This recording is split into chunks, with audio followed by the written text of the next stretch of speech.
Hello, everyone, or anyone that's here yet. Uh, Seki is here. Seki, we're live. I didn't unmute the desktop audio quite yet on you, just to make sure you're good.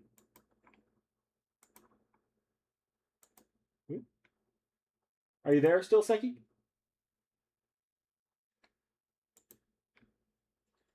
Oh no, looks like I've lost Seki. All right, well, I'm still here at least. Sorry, guys, we had Seki there for a bit. Actually, I don't have my audio coming through right now at all. Give me a few seconds here. Oh, I know why there's no audio. I probably muted it to do some farming. There we go. Okay. All right. So yeah, we're back. For anyone that, or if there was anyone here who wasn't here for it, I already started. Or this isn't the ordeal call. I already started the ordeal call during the FGO anniversary streams over the last couple days. Technically, I streamed yesterday too, but that was only on a technical level. That was just dumb early in the morning. Give me 2 seconds. I realized I forgot to turn on some lights here. I'm still around, I guess. Oh gosh.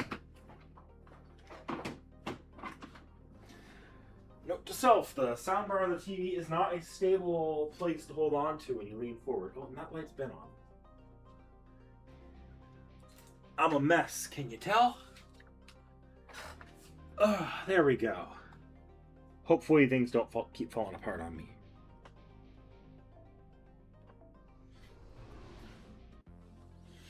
Now, technically there is a gate that I'm kind of aiming for, but that gate is at section 9. So the question is, do I have enough time to read through 5 more sections and hit that time gate before end of stream today? Did I step on a rubber thing? I didn't hear the squeaker sound, but that's actually very realistic. There's a dog toy right where I fell. So I just didn't hear the dog toy.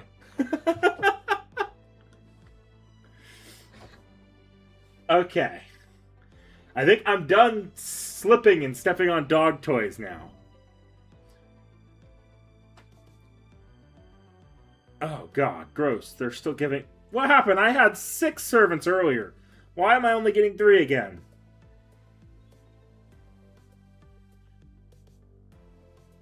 Bastards.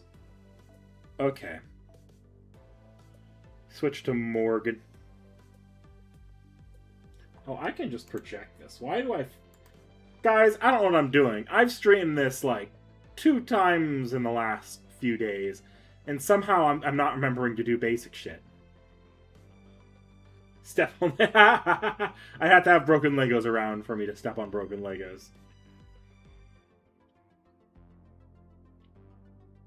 Even now, I'm a little smarter than that.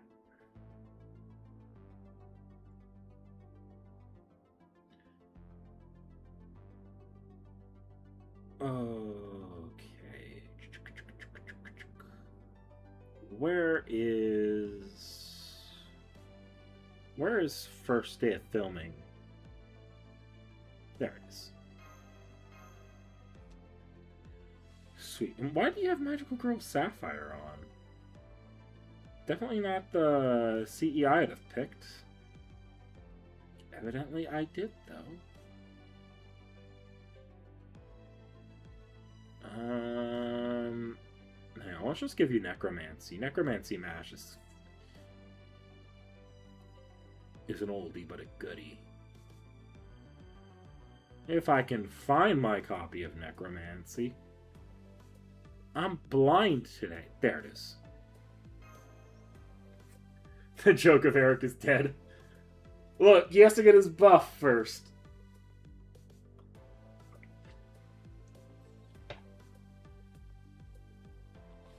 Slightly better Bloody Axe. I like 10th anniversary. A lot of the given stuff was done well. There's like, yeah, it wasn't a bad anniversary. I think it was pretty standard, but it wasn't bad in the slightest. Nothing straight up like, oh gosh, this is offensively bad. Like, there's been a couple anniversaries where it was one anniversary where it was like that. But I think it was mostly inoffensive. The biggest sort of like thing was the making the Beast GSSR Dirty Quartz just for a little extra money.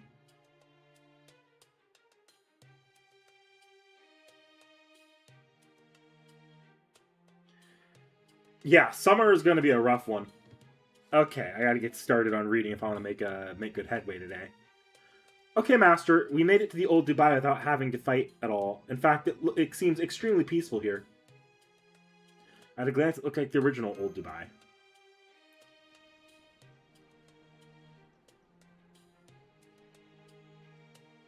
Yeah, the people here aren't armed. They don't seem to mean us any harm. The whole place feels very differently from Area F with its office buildings or Area 1 where our hotel was. Mm-hmm. Are you two seeing that sign over there too? We're really drawing... Okay, we're drawing our eyes to off-brand Starbucks. Master Bucks? Is that some kind of cafe? What a wonderful name for a shop, and it smells amazing in there too. Why don't we take a look inside, Senpai? They might even have have food to go with their drinks. Good point. I can get by without eating, but you and Nick need food and water to survive. BB Cosmos said everyone in Moon Dubai is an AI, right? So do you think they'll have normal human food around here? One way to find out. Stop! Hold it right there, newcomers. You can't just walk into that cafe. Oh, there we go. It's an automata. You're welcome here in Old Dubai, but not at that cafe. They only allow a very specific clientele inside. The boss specifically built Holy Master Bucks to be a place of rest for the old humans who will come here one day.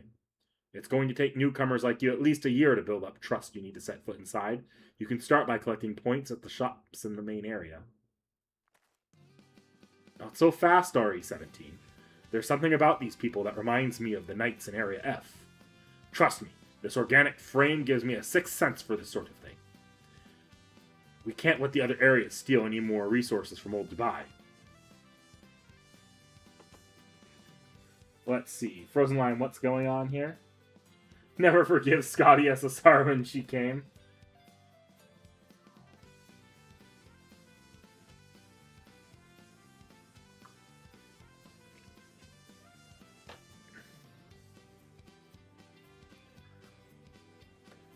Police, we need you here. I'll even give you some meat when you're done. Seriously? Actually meat, not just data? Woohoo! Screw these sugar fritters! I'm gonna use my brand new machine gun to really bring the heat. Well, not literally, since it's an air gun.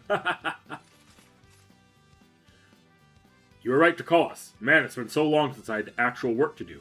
So you must be the vanguard of the Laughing Moon Night Brigade.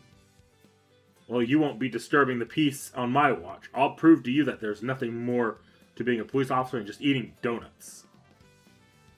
Easy there, rookie. These kids may seem harmless, but I can tell they got some real bite to them. Watch out for the girl in particular. She's got the aura of a forest sage who used to live on Earth. No playing hero. If you're in danger, just surrender. We're still waiting on that patch for workers' comp, you know?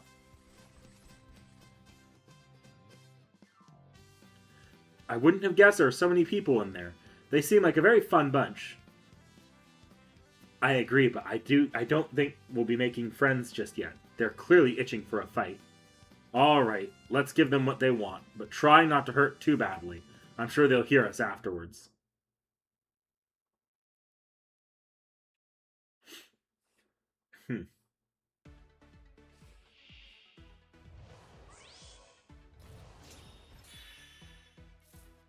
Eh. Doesn't matter. I'm about to nuke y'all. I don't care about your focus.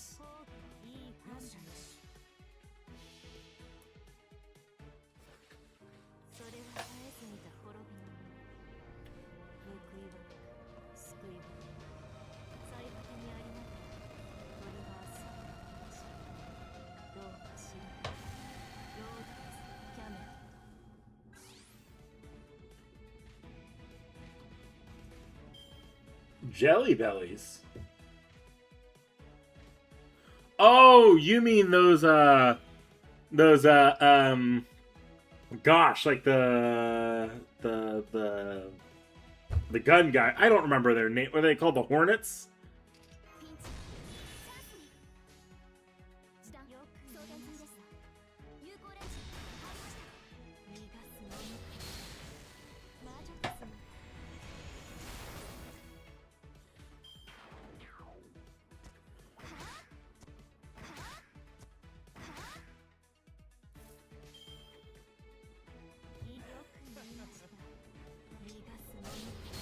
Yeah, I figured that would probably kill.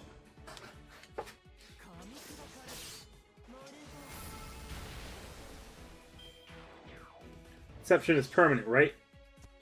No, Archetype Inception is not permanent right now. Archetype Inception is it's kind of an early access thing. At the end of this, like 58 days, it is going away along with the event, and then both will be back. The event as a main interlude and Archetype Inception as a proper story chapter. Probably around late January, mid-February, somewhere between January to late February is when the proper chapter launches.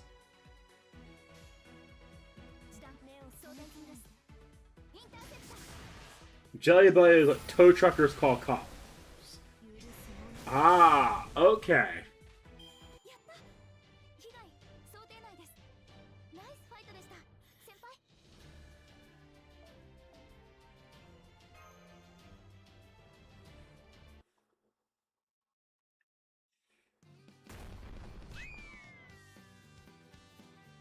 I'd say you won't lose anything by not being caught up until the February chapter drop, but you kind of do, because one of the better the friend point rate ups for, or not even really a rate up, the friend point like banners with just Hakuno, or whichever Hakuno you choose, is only going to be available right after this, and then you have to wait until like the Moon Cancer rate ups for a Hakuno banner chance. They're too strong. It's no use. Old Dubai's done for. Somebody get the boss. No, wait, the boss wouldn't be any use either. We'll just have to run for it and take the boss somewhere safe. Maybe we can try Area D. I heard they have actual fruit there. Calm down, people. Can't you tell nobody's dead? Look, they've already put their weapons away. They were obviously just humoring you from the start. Yeah, you're right. Are they just a bunch of saints or something?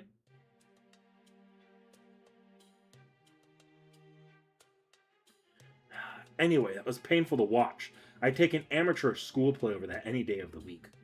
Our people just aren't cut out for combat. They put on a big show and mock battles, but the moment they're fighting for real, it all falls to pieces. And you, well, you managed to subdue them all without harming any of them. Thanks for holding back. Here. Weren't handshakes a common greeting in the 21st century? I always wanted to try one. Oh well, never mind that. I'm Hasara. I've lived in old Dubai my whole life. Hi there, I'm Nick.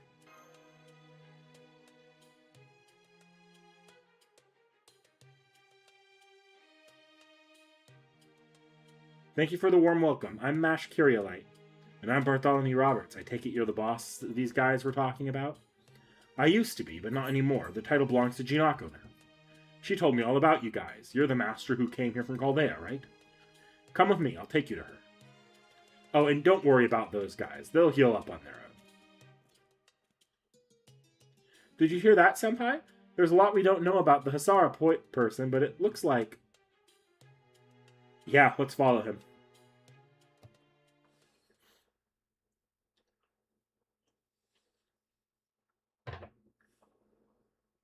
Yeah, Frozen Line is a little bit of a weird way to do a story chapter release.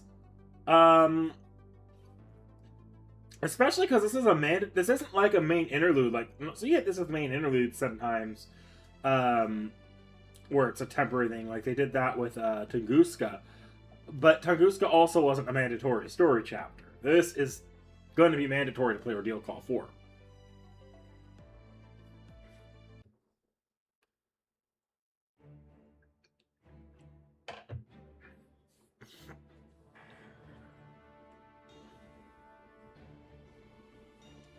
Worship me, worship me, worship the great statue. I am one of the Moon Cancers, the anti-savior who shall lead humankind to its destruction. Is that really Jinako Karigiri? She's definitely got a weird, intimidating vibe about her, but... Show your true self, Shut-in! The forthright demeanor, that straightforward, palatable attitude. I knew it. You are the root of all evil, the reason I ended up in this place.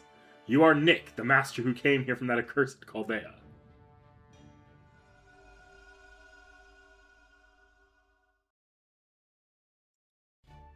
Just kidding. Did I scare you? So what's up, long time no see? How have you been? Oh hey, you're here too, Mash, and I'm guessing that guy who could use a little more meat on his bones is a servant too, right? I'm Jinako Karigiri. I'm an indoorsy programmer who ended up as a servant because, reasons. Ganesha's not involved this time, so just call me Jinako. So let's get this right. Let's get right to it. Let's tell each other what we know so we can move on to the next event. Which brings us to now. I hope this was help, Jinako. I can't believe it. That's so sad. I had no idea what happened while I was just here doing my Moon Cancer thing. I'm afraid it's true. All other servants were banished. Lit was erased when she protected me. Senpai's being targeted all across Moon Dubai, so we only barely made it here with our lives. Not that! No fair! No fair! I can't believe you guys actually got to enjoy sightseeing in Dubai. I wanted to go too. I wanted to experience Dubai's cutting-edge VR for myself. They say it's bleeding edge, Mash. Bleeding edge! Jinako. That's our Jinako. So you've been here all this time. Yeah, I never got to go to the actual Dubai. Before I left, I was all like, Dubai, huh? Seems too hot and too rich for me. But I guess I could give it a shot. And then when I ray shifted, I found myself here in Moon Dubai in the year 3000 at that. I had to wait 19 more years for all you guys to show up. It was nothing compared to what I had to go through in India, but it still sucked not having anyone I knew around. Astolfo did show up later, but he had obviously gone off the deep end already. And then came Lion Man, but he'd completely gone over to the dark side. Besides all that, Dubai scares me. Or BB Dubai scares me. Humanity is dead. All these AI people need my help. It's just one thing after another. Thank goodness you guys came here to find me. Also, sorry. I said it was no fair. It sounds like you guys went through some stuff too. It sounds fine. It's fine. It sounds like you really did have it rough. Really? Gosh, thanks, man. I'd almost forgotten how comforting you can be.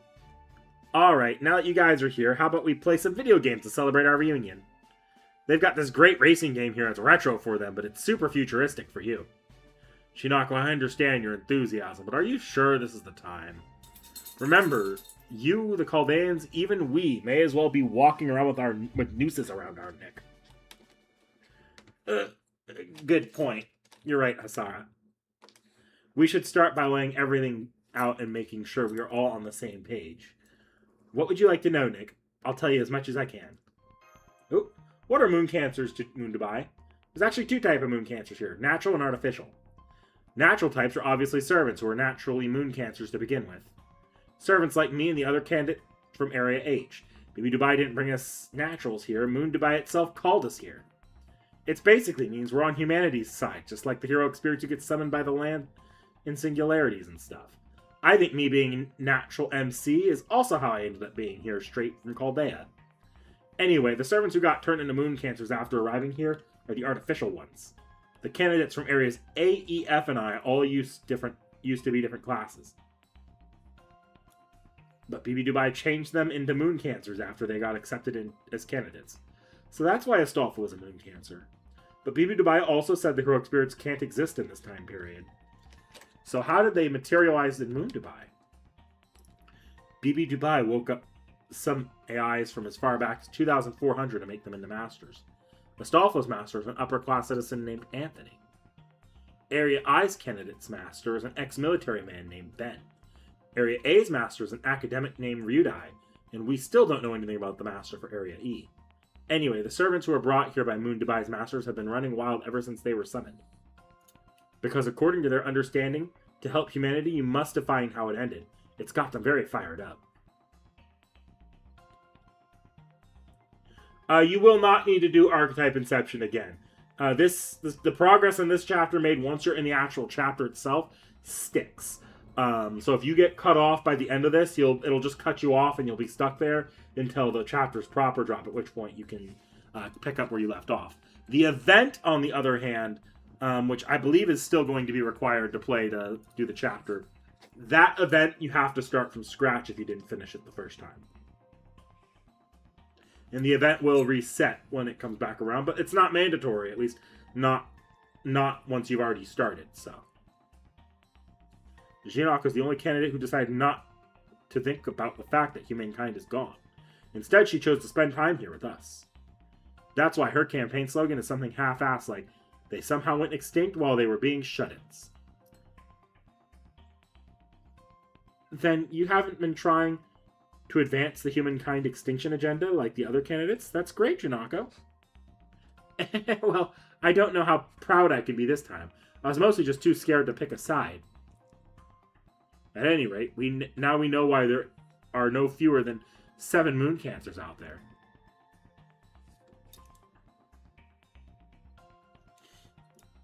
Are you the boss of this area? Yeah, I guess I am, technically. BB Dubai assigned me to Area C pretty much right after I arrived.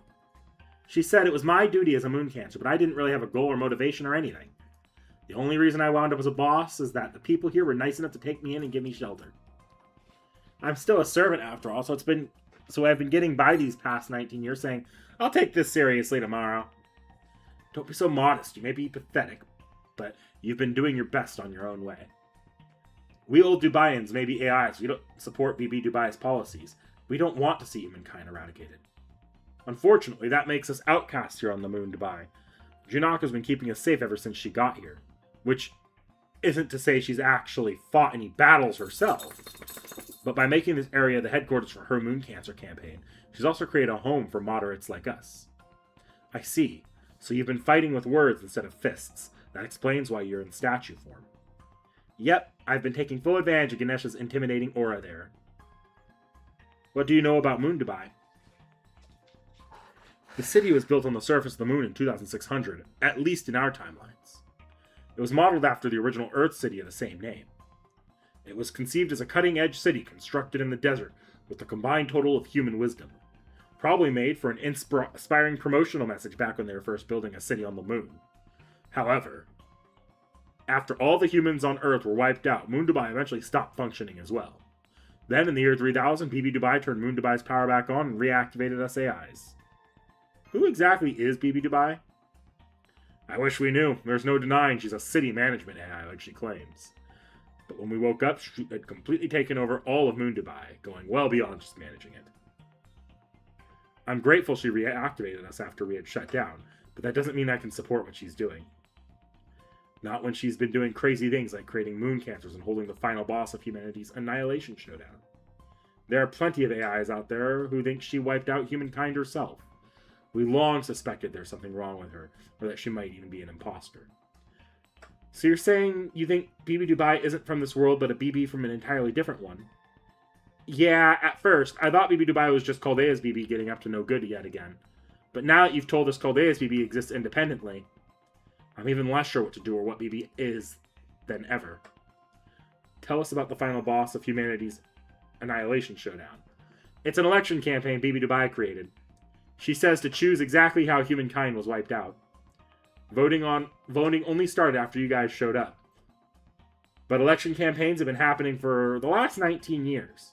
The people of Moon Dubai woke up in the year 3000 just like I did. And they were just as shocked when they found out there were no more humans left on Earth. And that's when BB made the announcement on the citywide PA system. Humanity is gone. There's no denying that. Now let's give up on the lot of them and have a conversation about how they died. Give up, huh? And all you just went along with that? Yes, it was unanimous. Facts are facts. Once we'd reached that consensus, the only thing left was to choose a file heading to save it under. See, this is what Hasara is like. And he's on our side. I swear, everyone on Moon Dubai is just too damn stoic. Anyway, we eventually agreed to reach a consensus on the most plausible way that all of humankind could have died. That led candidates espousing their positions, which led to an election beginning in earnest. Every day, candidates would present their ideal extinction method, and the areas with lots of people who agreed with them began to flourish. Old Dubai has always been last place in that regard. That also means we're constantly low on resources. We even had to give up our trademark Ferris wheel just to make ends meet, since the thing gobbled up so much electricity. That's how it ended up in the area with the most money to spare. Moon Dubai didn't used to have old-fashioned barter systems. But then that damn lion came along and brought pure commercialism to Dubai. So it wasn't my fault on our Ferris wheel got taken away. That isn't the only thing that was taken, right? But we'll get to that in time. So that's all questions you got for now, yeah? Let's get to the most important topic. It sounds like BB Cosmo figured out that everyone on Moon Dubai is an AI, but that's only half the story. You might want to sit down for the next part, Nick. See, in this world, humans like you stopped being born after 2300. That was the year old humans decided to stop living like they had been, and then passed on their title of humanity to AI. I guess that what I'm trying to say is, all the AIs here are part of a new kind of humanity, and you're one of the old. Well, honestly, there aren't any other old humans left, even in the museum, so you can't even call yourself that. What did they do that? To extend their lifespans? We don't know for sure, but we know that it wasn't it. Humans had already cracked immortality by 2300. Old humans were able to live forever, even in formats that is, organic bodies like yourselves. But turning themselves into AI had even more benefits. Immortal though they were, humans were still limited. AIs, on the other hand, had more freedom than every possible way. Technology, discussions, entertainment, everything. Once that became clear, the old humans all converted themselves into AI and became new humans. That's what the majority of people on Moon Dubai are now. So when you say they converted themselves into AI, do you mean they digitized their brains and became beings of pure intelligence living in digital realm? Well, in that manner of speaking, yeah. But specifically, this world's new humans consist of AIs who are born from the digitally recorded data of individual people. They're a lot like servants, really. Take me, for example. I'm a new derivative of myself, created from my original base. But the people we've met so far all had physical bodies. How does that work? AI's real bodies are located in the towers. Remember those tall buildings you saw in the office area? Those are humanity's data servers. This body is actually a nanopolymer frame. Even if it's destroyed, my real body will still be perfectly safe. Think of it as a kind of remote. This way, we remain immortal as long as our data servers survive. That's also why ordinary citizens of Moon Dubai feel free to attack seasoned warriors like yourself. They know they won't die. It also means this isn't a life or death matter for us, like it is for you old humans, since we lack the fear that comes with the knowledge that you have only one life to live. That's strange. The Laughing Moon Knight Brigade still seems scared, because our frames are a crucial part of our personalities. The injuries we suffer aren't transmitted to our real bodies, but having our frames destroyed still damages our souls, our inner humans, so to speak. Reacquiring and reconstructing destroyed frames takes time, and there are some things you can't recover once lost. One of the reasons old humanity chose to become AI is because AIs can also be associated with souls. Okay, Jack, down. No more. Down. A soul can't be constructed from data. They arise from what already exists. Apparently, scholars at the time theorized that souls might be anything from links to another dimension, waveforms that spawn from relationship between existence and time, even pure thought returning from the end of the universe. We new humans, that is, third generation AIs born after 2300, have all had data. Have had all data from before that time discarded. If you want to know more about that time, you'll need to look for Specialized Independent Data Archive. So old humans no longer exist and the people of Moon Dubai are all new humans? But in that case, there's one thing I don't understand. Down. No. Go lie down. As long as you exist, humanity isn't extinct. So you're effectively choosing to choosing your own end this time, aren't you? I know, right? I just can't get on the same page with them on this one. This election is basically the AIs voting on their own demise. They must know it's going to affect them directly, but they keep choosing their favorite end like it's no big deal. They could be talking about how to avoid their demise or how to start over, but it's like none of that even occurs to them. Sorry, Janako. Facts are everything to us. We're not the ones complaining about the results. Still, we do have preferences. A lot of AIs think that we're going to die out anyway, so we may as well go out with a bang. And that's why nonsense like the Laughing Moon Knight Brigade's plan in Area F manages to gain support. Go out with a bang, but don't AI value things like probability and practicality? This is the 31st century, MASH. There's pretty much nothing you can do nowadays. There's no longer exists a method for humanity's extinction so outlandish it could not actually be done. Which is exactly why everyone wants to go out in a way they think will be fun. I mean, if you're going to finish the game anyway, you may as well enjoy it the ending, right?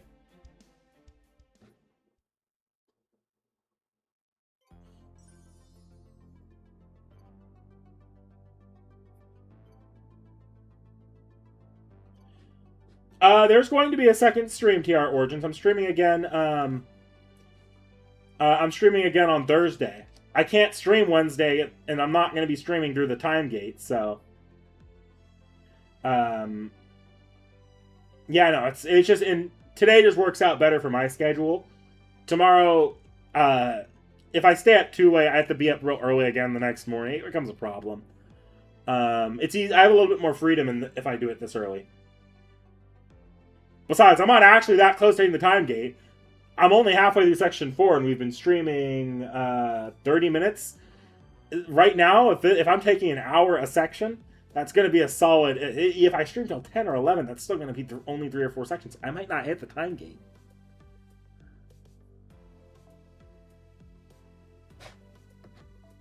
Assassin, huh? Well, I don't know what exactly I'm fighting, but I didn't take a look to see if it wanted to force me to bring MASH. Can I move MASH to the back line? Yeah.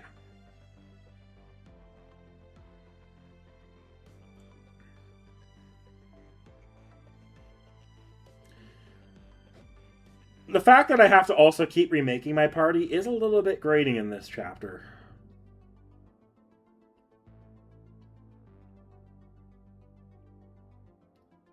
I am remembering, Ordeal Call 3 gameplay-wise was not my favorite chapter of all time. I will openly admit that.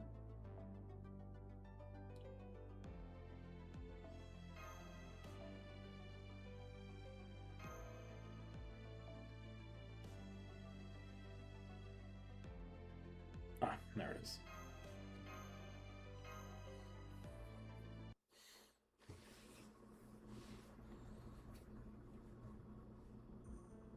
Alright, we should probably talk about our next move and what we ultimately want to accomplish. Hang on, we're told we could find Lip here. Who told you that? Oh, right, BB. She put a statue of Lip here and all. So yeah, Lip is here in statue form. Basically, she's been preserved in her spirit origin state. But to make a long story short, she may as well not be here. I know where she is, but I'm not telling you until you're in proper fighting form. Are you talking about how he's having trouble performing simple summons? BB Dubai says it's impossible to summon heroic spirits here because no one on Moon Dubai knows of any human history anymore. Not no one, but only a few. That and your connection to Chaldea has been completely cut off, so they can't provide you with magical energy anymore. That's why Nick's having trouble summoning more than one at a time. Now, he has to rely on just his own magical energy. He might still be able to summon 3 at a time if he really pushes himself, but that's it.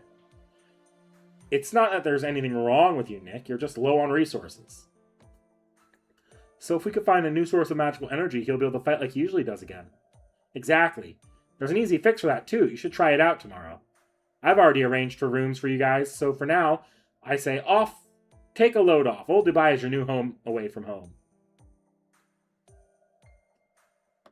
That's great, but thank you, but Oh, that's right. What about food? Does the fact that everyone's an AI mean they don't need to eat or drink? Don't you worry about that. You'll see why soon enough. Show them to their rooms, would you, Hasara? I'd do it myself, but then I'd have to move. Yes, I know. I wouldn't expect otherwise. Nick, Mash, Bartholomew, come with me. I'll show you a bit of old Dubai on the way to your rooms.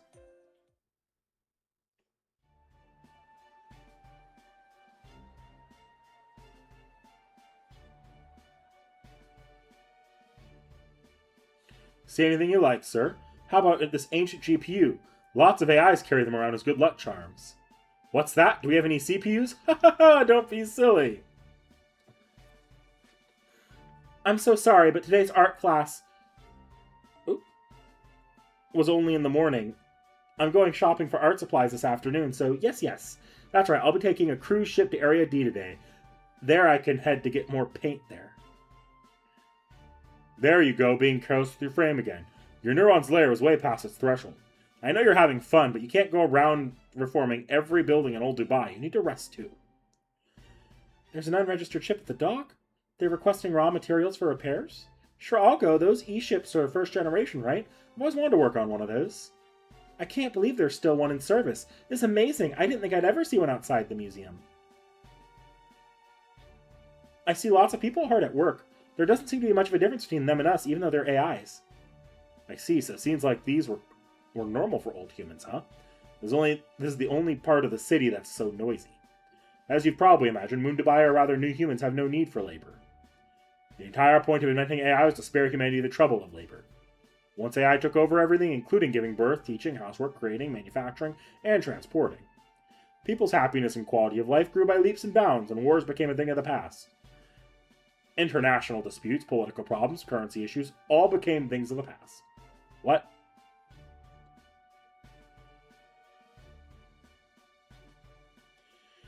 Thanks to AI's unprecedented processing power, Earth's resources were finally being distributed equally to everyone. People no longer had to compete to survive, nor did they have to work for their entertainment.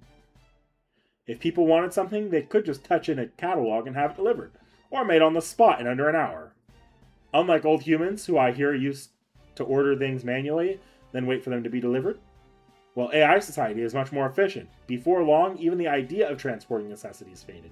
If anyone needed anything, they could be made on the spot using 3D printers installed in every room of their house, and at no cost, of course. You see why no one had to work anymore, then. That's right, humans everywhere were freed from labor. We proved beyond a doubt that requiring individuals to work to survive was a flaw in an immature society. Thanks to AI, humans were free to live however they wished. They no longer had to want for anything. After a century of living like that, humans decided to become AI themselves. These days, labor is a privilege reserved for second-generation AI. Third-gen ones like me don't have to work for anything. But as you can see, this area is home to a bunch of eccentrics, so it doesn't always work out like that. But I digress. Never mind us. You'll understand more soon enough. More importantly, why don't you go check out that shop? They carry something I'm sure you can use. Something in there smells amazing. Welcome. What can I get you? It's a burger place. They're even making them right in the open. Jack down. Look, Senpai, here's the menu. They have a jumbo meal with only their best tasting dishes. A healthy hot meal with a focus on nutritious options. And a merry meal that comes with a toy. What are you going to do with the merry meal? Let's go! Thank you. Please enjoy your stay. There are other places to eat around here, too. When you have the time, I suggest looking around to find what suits you. AIs with organic frames come to eat at these places sometimes, too, but not many of them. So the owners will be thrilled to have more customers. Nothing more wasteful than emptying a restaurant after all. Will that be all? Thank you. Please come again. Okay, let's go. Next up, your living quarters. Thank you very much. Have a wonderful day, humans.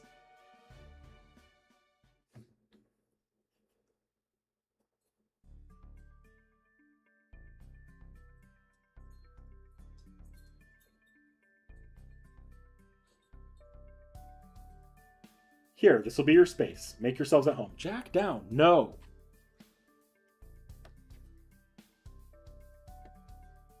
This is great. It's so roomy. Thank you. No need to thank me. It's our duty as humans to provide people with their own space. Anyway, you should know Moon Dubai is set to follow a day-night cycle. It'll be night pretty soon. I'm sure you still have more questions, but for now, I suggest you get some sleep. Alright, see you later. I'll be back tomorrow morning with a job and labor. Huh? A job and labor? Aren't those the same thing?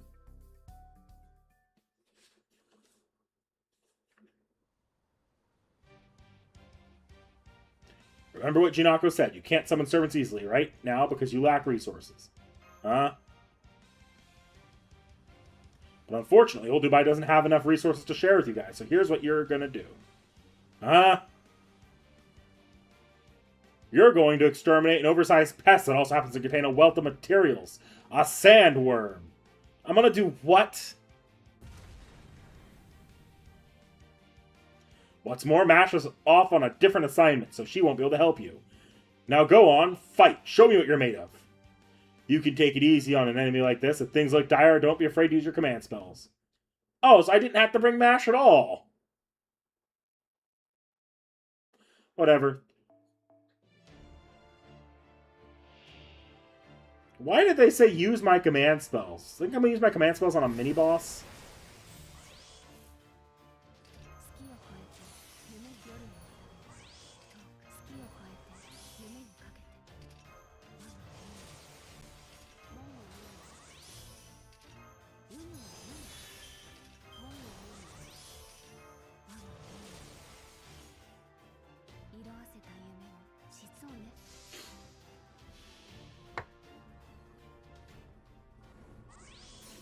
Worm.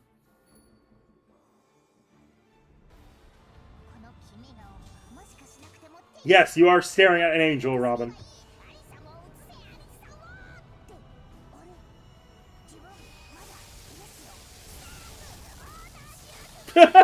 They actually did put Robin there in front of the end. I never noticed that detail.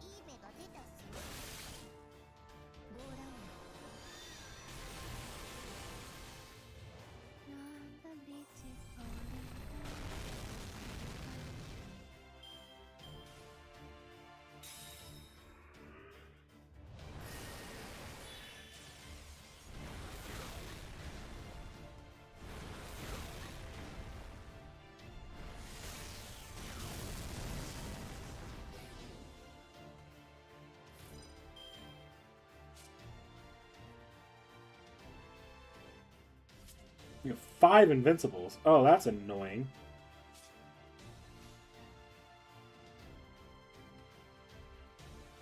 Is this one turn?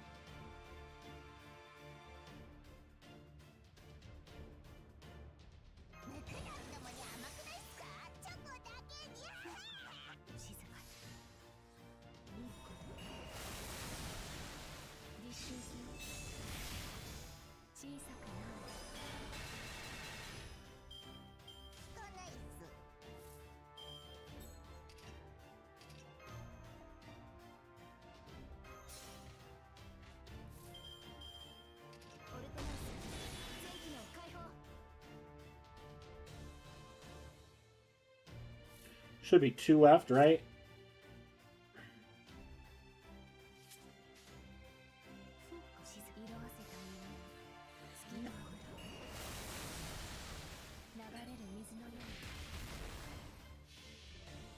That should also put it back into Terror, which won't protect that Scotty this round, but in the next round it'll be helpful.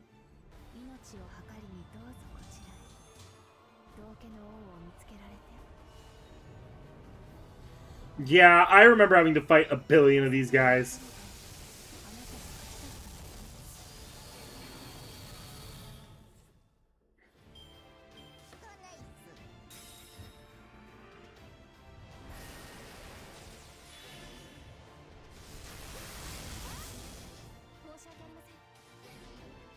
Huh. That actually worked out surprisingly conveniently.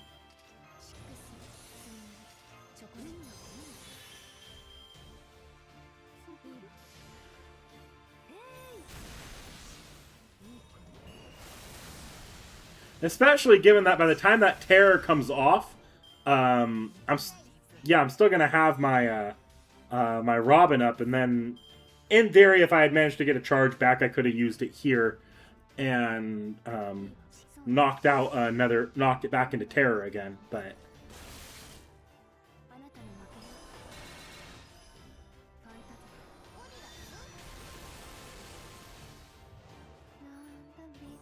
falling down.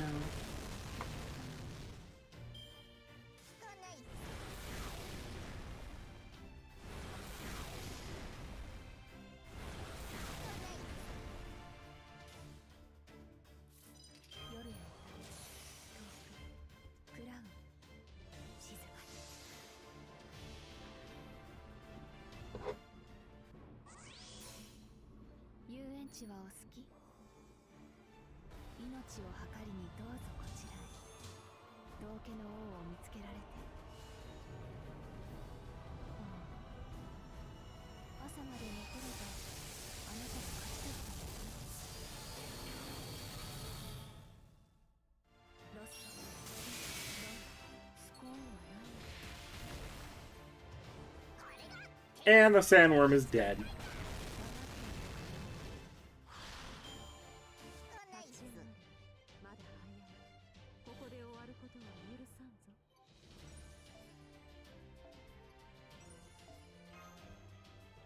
Man, I really like my Alice. She's making these sandworms a lot more fun to fight than they were when I got here in JP.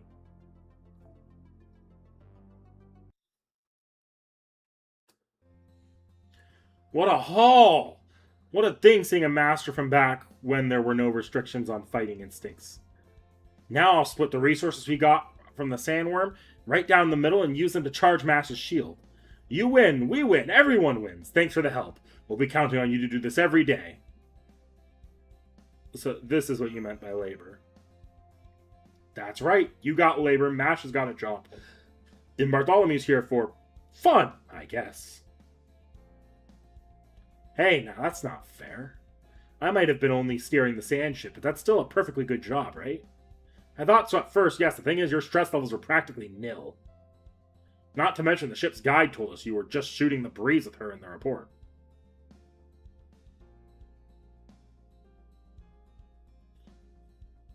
So what's the difference between a job and labor, anyways? The difference? Well, it's obvious. Well, obviously. Oh, hello, Senpai. Hello, Bartholomew. Welcome back. Looks like you finished your lesson for the day, Mash. How'd it go with the militia? It was wonderful. They were all such avid learners. I only know so much, and I learned all of it from Leonidas. But if that knowledge can help the militia improve their own skills, I could ask for nothing more. So even in the year 3019, the spirit of Sparta lives on. I see, so you're working as Old Dubai's militia's close quarters combat trainer. That does sound more like a job than labor. That's right, we new humans ditched those concepts ages ago. Labor is a task which must be completed for survival, while a job has its own intrinsic value. We've been separating them here, but they say work under normal, or work used to naturally encompass both in equal measure. I see, so labor is a necessary task to acquire nutrients for survival, while a job contributes to society at large. But if nobody here has to do either of those, then does that mean advancement of AI meant that people stopped doing jobs as well as hard labor? Because AI stole their jobs from them? Right, in our timeline, AI was first developed at the tail end of the 20th century, with generative AI becoming commonplace around the year 2000. Back then, AI was effectively just a prediction engine that would choose its response from a wide library of similar words and images and technology. But it became steadily more human every time new information processing formats were invented. AI experts at the time said the biggest problems with AI, like hallucinations, would eventually be resolved. And that would then lead to a singularity where AI would outstrip humanity's intelligence and ability. AI was originally created to aid humanity, but it was believed that in its ultimate form, it would inevitably do everything humans could do, but better. Really? Generative AI was developed that late in your timeline? I don't know if this is true, but I heard from a street vendor that in our timeline, AI became widespread from before the year 2000. It then went on to reach a singularity before the old humans' political ideologies and systems of government showed their limits. Things moved quickly after that. The first thing post-singularity AI did was make bodies for themselves, robots. They then advanced to perfected methods and technologies that would let them work in place of humans. The oldest general-purpose robot was manufactured in 1999, so at that point, humans already had no need to perform labor to survive. AI did not steal their jobs, though. Rather, it made those jobs unnecessary. The distinction is an important one. Humanity has been working toward that for millennia, haven't they? A society where people don't have to work to live? Well, in our timeline, we got there. I have zero doubts that that was just the right thing to do. However, there seems to have been many problems with the humans in whose hands that justice rested. As a result, the period between 2000 and 2300 is considered a dark age. Not even we AI were ever told what happened then. We just figured it was such a dangerous time that knowledge of it had been censored for our own good. Sounds like technology was way more advanced in this timeline. I wouldn't say that. I doubt this world is more than 20 years ahead of yours, technologically. As long as there's sufficient foundation in place, artificial intelligence will inevitably grow exponentially. We AIs were just lucky. We just barely made it in time. You know how the bigger you make something, the more reluctant you are to tear it down? It's a lot like that. So I'd guess your world's foundation was already completed before these new technologies came about.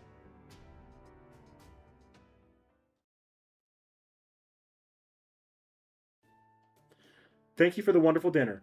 This rice dish in particular tastes like chicken. Apparently, it's a recreation of an old world home cooking dish called Machbuz Dajaj. The owner of the restaurant that made it, I think his name was Chakarin. Looks a little unusual, but it's an excellent cook.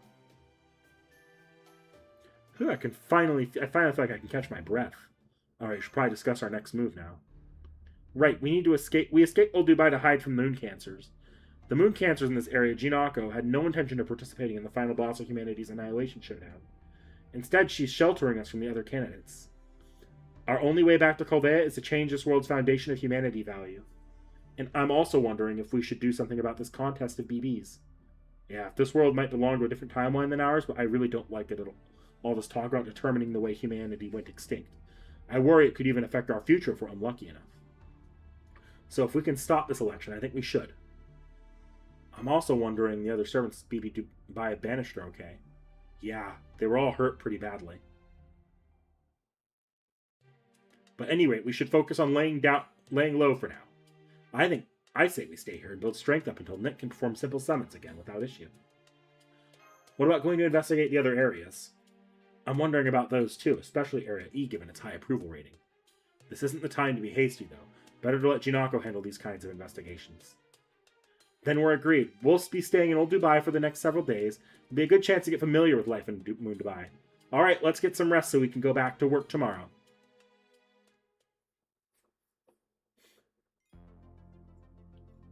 Is the timeline tab accessible? Yes, it is. Interesting.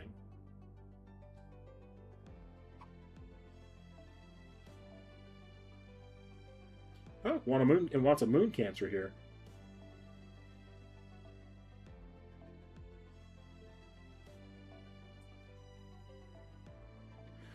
Man, you could just let me not do that. Like, I don't get the formation. This chapter's formations are actually ridiculous. There's no good reason to make the front line only right now.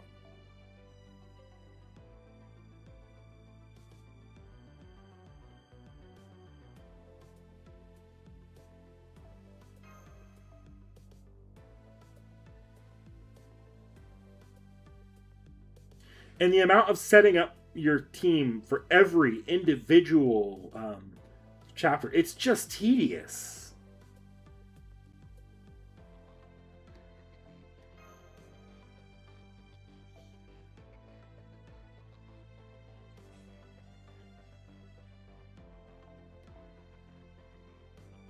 I'm sure it's getting tiring hearing me complain about the same exact thing over and over again, though.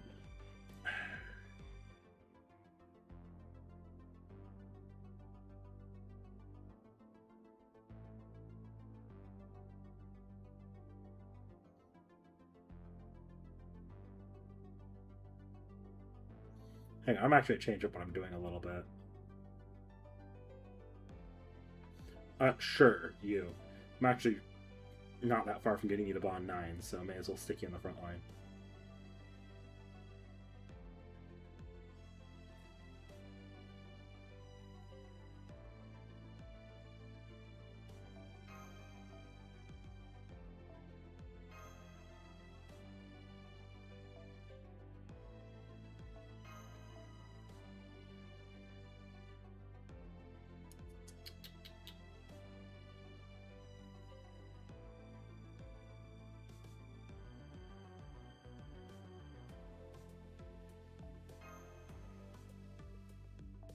I don't think I actually have anyone that qualifies for that. I do have Cleons, though, so I could put that in the line.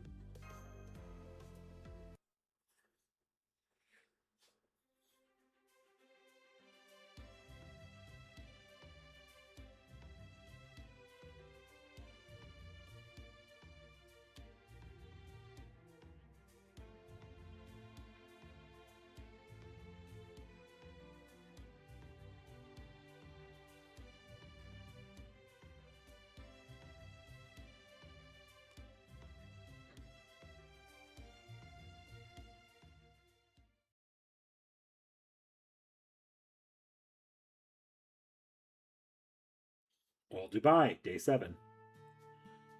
If I never see another sandworm again, it'll be too soon. Come now. Let's not give in to despair. How about some nice fresh donuts to take your mind off of things, please? Those are Liquimat, a delicious deep-fried sweet drizzled in syrup. Yes, that's right. I came across the recipe while I was digging through old records. You two like these sorts of things, yes, yes? Man, you're so nice, Chakarim. I'm so glad. Here, have more. Hub bliss. Tomorrow I think I'll make a nice big platter of food for dinner. Shall I grill some fish? A big platter of grilled fish? That must be somewhat mashui. Yes, please, that sounds amazing. Hey, now, try not to spoil them too much. You guys won't be staying here forever. Chakarim's a second Gen AI, so it's hard for him to say goodbye when he gets attached. Now that you mention it, SR, I've been meaning to ask. We know that everyone on Moon Dubai is an AI, but it sounds like not all the AIs are the same. What are the differences between these second and third gens you've been mentioning? Yeah, you're a third gen, right? Oh, did I not tell you about that yet? Sorry, it's such common knowledge for us that it must have slipped my mind. Generation refers to the time period in which AI was made. It also represents their stage. First gen AI are human support units with limited capabilities made for specific purposes. They were designed primarily to help humans with their jobs.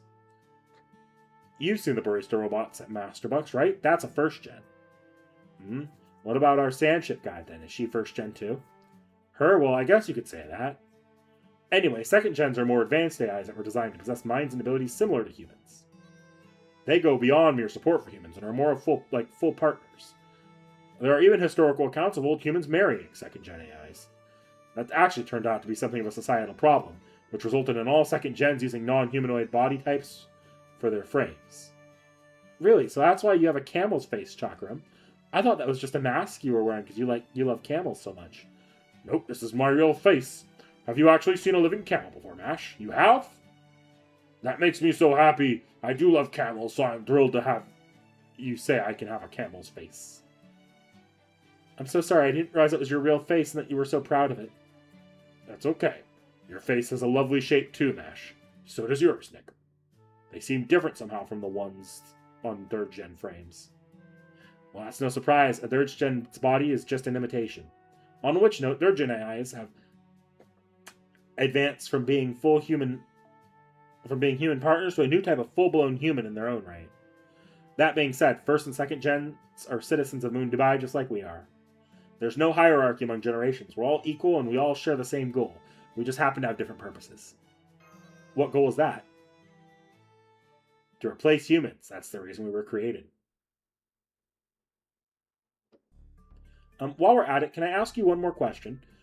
You all have different frames or bodies, but some of them are organic and functionally the same as mine and Senpai's. Why is that? Having an organic body... Well, isn't having an organic body inconvenient? Inorganic bodies are more human. That is, they allow us to experience more human pleasures. Take this food, for instance. Chakram here cooks, so only to make use of the skills he learned. AIs don't need to go through all that trouble. We can input the data of a dish's nutrients, texture, and aroma directly into our heads, then receive the same satisfaction as actually eating a good meal. In fact, we can just input the satisfaction of having eaten a good meal directly to save even more trouble.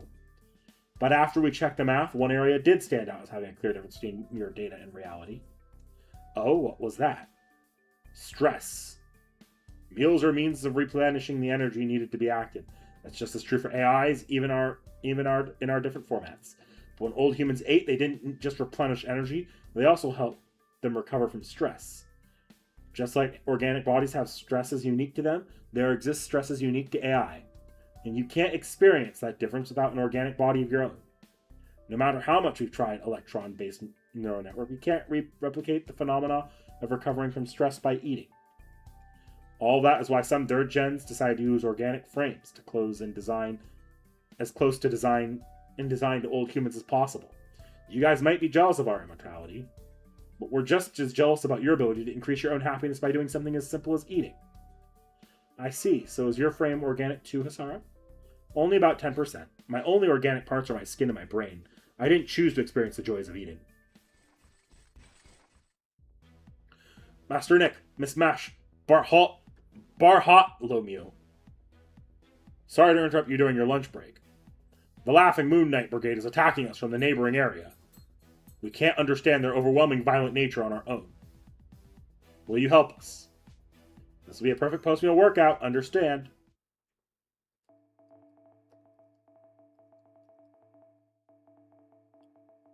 I think I remember the fight that Bartholomew is good for later.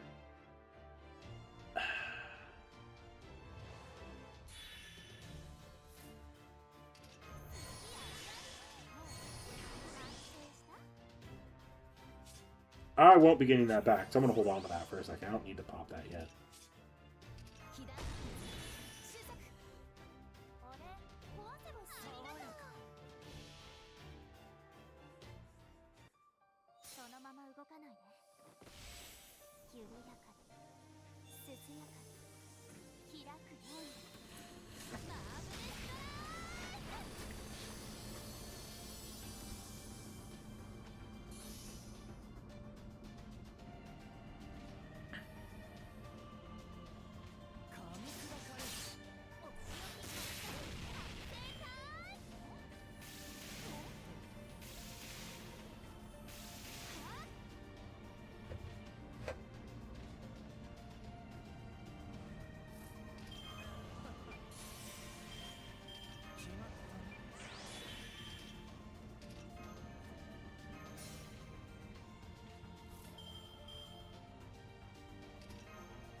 I'm having trouble with this chapter, if I'm honest here. It seems like this chapter is really, really getting caught up in its exposition here. Like, it's trying to tell this story that it feels like it needs to use more technical language than it probably needs to use. And as a result, it's making a lot of these conversations way, way wordier than they probably ever needed to be. And when it's going over, like, fictional technical jargon, it's a little rough.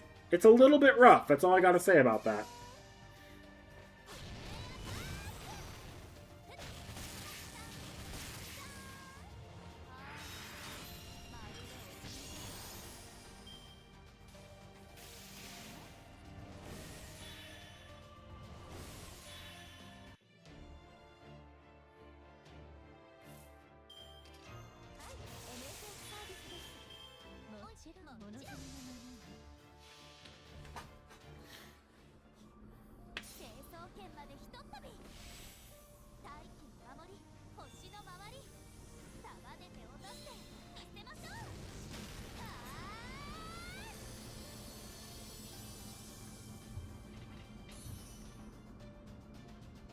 Go lie down. Go lie down, Jack.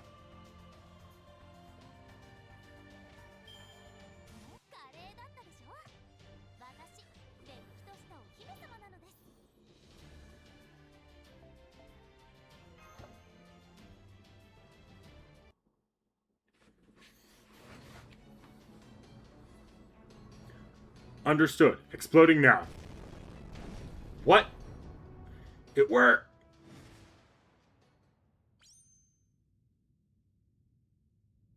Oh!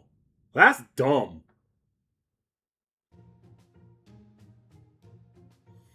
I understand now.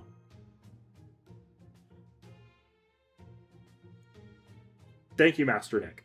I apologize on behalf of all Moon Dubai citizens. Don't worry about the knights from Area F. They're hardly a threat.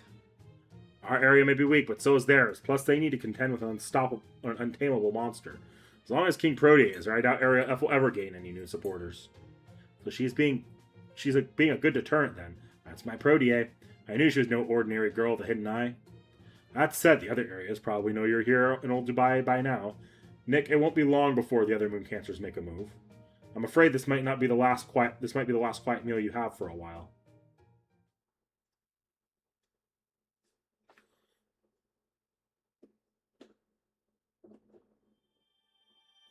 How would Archetype and C.I.E.L react? Violently.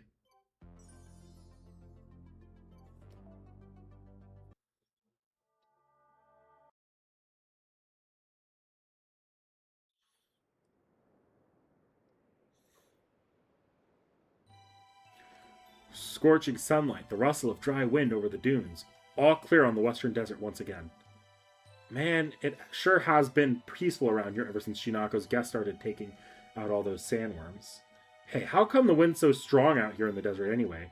Is that just what the climate's set to? It's caused by a difference in air pressure, you know? How Area I has to undergo nuclear fusion reactor, right? Well, they made a vent for expanded air around it over by the dome's edge. That's why this area is a desert, you know? It's not because it's still underdeveloped, it's because things worked out better this way. Huh, interesting. I was over in the mall before I moved to Old Dubai. I only ever cared about what was going on in there, so there's still a lot I don't know about how Moon Dubai is put together. Actually, what about the other citizens? It's only been 19 years since we were awoken, right? Aren't they all still figuring out their identities too? Nah, only sleepyheads like you struggle with that. Most of us figured out who we wanted to support as soon as... Hold on, is that a sandstorm? No, those dust clouds covering the horizon. Oh crap! Those are Alvatron Company environment suppressors. There must be at least 20 of them. Contact Asar, now! Tell him that Thomas Alva Edison mechanized empire from Area 1 is invading. Each other. And then Shiki is probably collateral, like usual. No start to a Dubai morning like a cup of sweet milk. Tea. Good morning, Senpai. I'm told you don't have any sandworm hunts today. Shinako said she has something important to discuss with us, so she'd like us to come see her before noon. What's going on outside? Sabah al-Khair. Good morning, Kaldea. Whew, good thing you're still here. We have an emergency on our hands, and we need you three to lay low here. If you go out there, you'll only complicate things. Does this emergency have something to do with all those military boots pounding on the ground outside? I could hear dozens and dozens of armored feet, even from all the way up here. Yeah, it does. Mechanized soldiers from Area 1 have forced their way into our territory. They've pretty much taken over the plaza, though. At least they're not attacking us yet. They're probably trying to pressure Junako into surrendering. It's Edison's typical go-to tactic. Edison isn't that Edison? You know him? The guy with the lion head? He sure doesn't strike me as one of your companions. If he is a lion head, then he's definitely the Edison we know. Sorry to ask this of you, but there's somewhere we can watch and not be seen from? Well, you can get a good view of the plaza from the lookout tower, but fine. It's only big enough for you and Nick, so you'll have to stay here, Bartholomew. Got it. Keep an eye on them for me. Sorry, don't let them run off on their own. Alright, you can come with me, but remember these mechanized soldiers have excellent audio sensors. So no talking until I tell you it's safe, understood?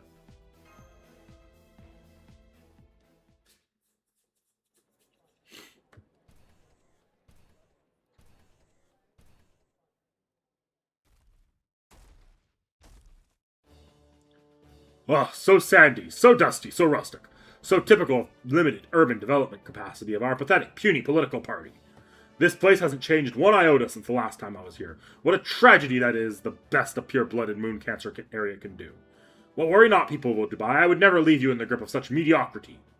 Everyone should be equal in the face of oncoming apocalypse, which is why I support giving every citizen of Moon Dubai a fully mechanized mechanical bodies. Join me now, and I'll even make one of our newest enhanced exoskeleton models. What's that you say? How generous of me? Magnanimous? Presidential even? Ha ha ha ha! Now, no need to pass judgment as though it was a universal truth, but yes, I am the greatest inventor and entrepreneur of all time. I am the up-and-coming moon cancer who will unite all of Moon Dubai, Thomas Alva Edison Alter. What the hell is that? Shut up before they see us. Now then, where might I find Junako? I thought we could have a morning debate, candidate to candidate. Our leader is deep in her meditations. She, won't be coming outside anytime soon, so you'll have to come back later. Is that all the backbone you can muster? Ah, well, timid leader, timid subordinates. Well, that's quite alright. Junako can stay right where she is. My business here isn't with her anyway. I'm putting together a super dynamic general elite squadron to represent the best of what my Alvatron company has to offer, you see. And I believe such a squadron deserves golden bodies to symbolize their brilliance. And so I'll just help myself to your area's motherlode of precious metals and gold silk. Oh, don't worry, you people won't have to lift a finger. You may as well shatter your cervical vertebrae if you were to drop with my precious gold with those weak, flimsy hands of yours. My Alvatron company's transport department has already arrived at the gold silk. They should finish relocating everything in approximately 4 hours. You can all just relax and enjoy some tea in the meantime. What? You can't do that. The gold silk is one of the few production lines we have. Ah, yes, it is regrettable that I must trample all over your personal property in this way. But so it goes with capitalism. No industrialism. Everything I do is in service of my vision, the complete mechanization of humanity. Mechanized soldier, what is the Alvatron Company's motto? Down with the humanoid 2nd and 3rd gens. Convert all of humanity into work machines. Let humanity produce materials without thought. Let humanity devote itself to serving civilizations of other star systems. Erase all traces of war from this planet. Very good. Looking sharp yet again, men. Perhaps a bit too much subjectivity for my tastes, but no matter. I am the great and magnanimous Edison. If anyone here has any complaints about our slogan, I'm willing to hear you out. Assuming any of you have the backbone to voice them, that is.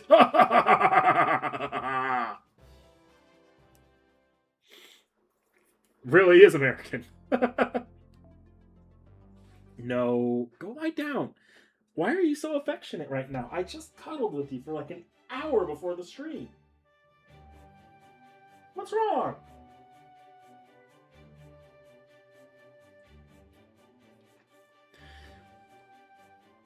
That lion in shade stole everything from my gold soak. He's gone too damn far this time. Ah, this is so awful I could cry. Who does he think he is taking our gold while I'm busy being a shut-in? Please, Nick, you've got to teach that lion-head jerk-face a lesson. I can't believe even Edison's become an alter now. Take it easy, Junako. This actually works out perfectly. We were never going to have to pay a visit to Edison's area. We were going to have to pay a visit to Edison's area eye sooner or later. And not just us, this concerns you too, Nick. What do you mean? Are you saying it's Senpai's fault that Edison became such a bad guy? No, it was all Edison. This is about Lip. Remember what I said about Passion Lip's statue? Edison actually took that too. He and his stupid machine army made a bunch of nonsense and took it before we could stop them. Now he's put it up in his factory where his soldiers treat her like their idol. That lion-headed jerk! I think I might have an idea too. For the mechanized soldiers, Lip's hands are both powerful weapons and beautiful works of art. Edison probably brought her statue into his factory to boost morale. So Edison's been taking unfair advantage of old Dubai, and he's been mistreating Lip. He definitely needs to be punished. I'd say he deserves to have 60% of his assets seized. Minimum. I'd almost forgotten how scary MASH can be sometimes. We've been waiting for the opportunity to get Lip back ourselves. We even have a route to Area I all mapped out. The only problem is we're not equipped to carry her heavy statue out without the soldiers spotting us. But if you're with us, we can just make a contract with her and make her, well, not a statue anymore. With Lip back in servant form, those mechanized soldiers won't stand a chance. We'll bolster our forces and grind away at theirs all at once. What do you say? Are you in? Lip was one of us to begin with, so of course we're in, right, Master? You know it, now tell me more.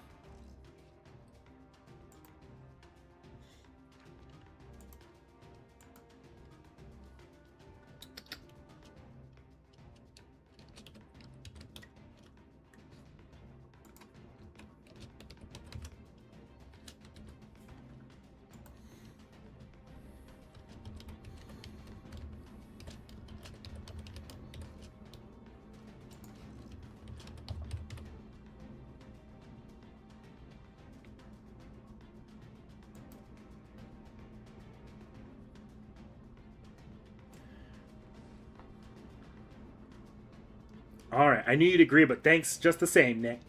Okay, Hassar, hurry up and get that dummy container ready. The plan couldn't be simpler. You'll sneak into one of the containers that's scheduled to be transported to Area I, and then free lit once you get there. We'll also send a secret sandship to Area I's harbor and trust that Bartholomew's navigational skills will make it easy getting out. As for their security systems, don't worry, I'll send along Musaka and the hacking mouse to disable them. Edison's probably pretty smug after plundering our gold soak, so let's take advantage of that and settle this once and for all. Like an idol of worship? Yeah, she would.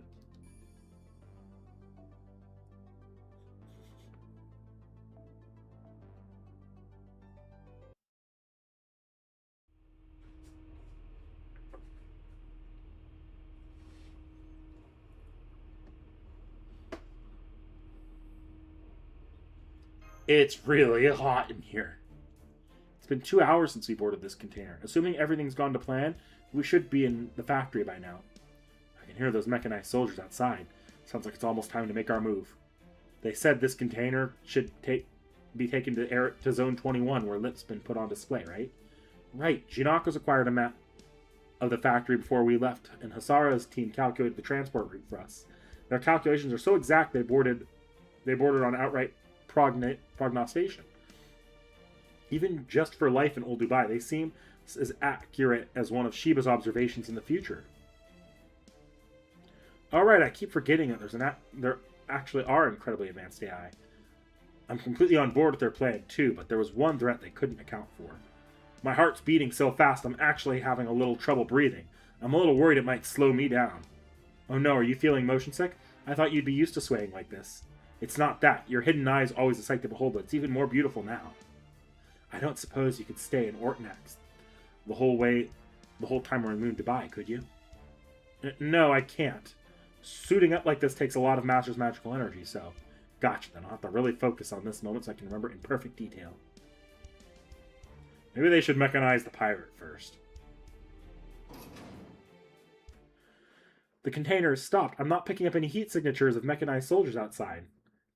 We'll break out of the container in 48 seconds in accordance with the plan, then make our way to the warehouse where Lip's statue is on display. 30, 35, 40, 45 now!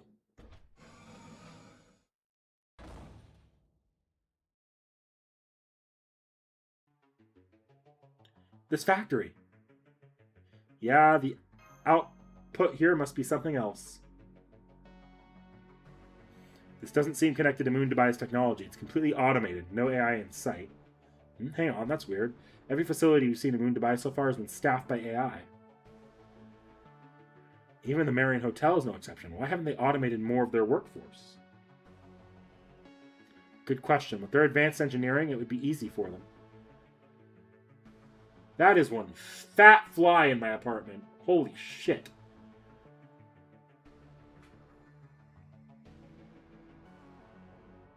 That thing may need to die at some point. Let's see if I can't lure it into the screen.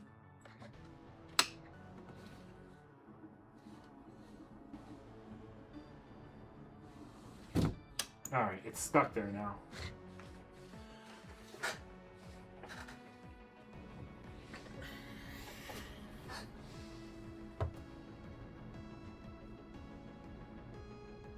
It could be that Old Dubai and Marion Hotel are the exceptions rather than the rule. Lip statue should be the next warehouse over. They said it's all right. They said it's right in the center. Can't miss it, they said. Come on, Nick Mash. This icy cold factory is no place for a delicate maiden like her. Yeah, hang in there, Lip. We're coming for you.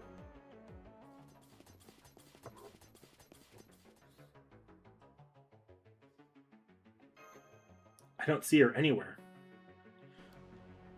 According to the map, she should be in this warehouse. Maybe she was moved. Maybe they knew we were coming, in which case...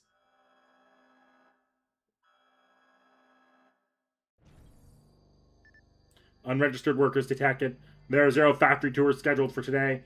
Please present your citizen IDs within 30 seconds. If you're unable or unwilling to comply, you will be considered hostile litigants in accordance with Edison law. Surveillance robots are entering through the openings in the ceiling. They're already scanning us. Hang on, I need to actually be charging my phone here. This thing hasn't been charging this entire stream. There we go. Now it should be charging. We've got to destroy them quickly in the next 30 seconds. Let's settle this quickly, Master. Oh, we have a limited limited killing time. Casters.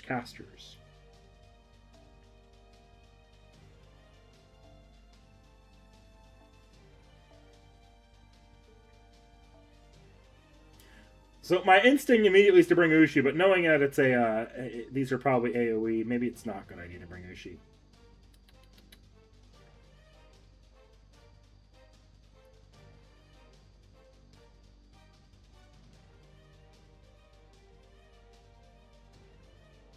Ah, I know who I'll bring. I don't use them very often, but I totally feel like I could.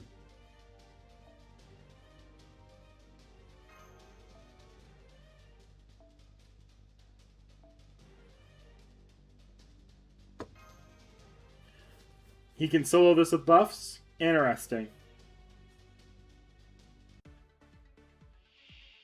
I didn't exactly do a good job preparing for Bart, so...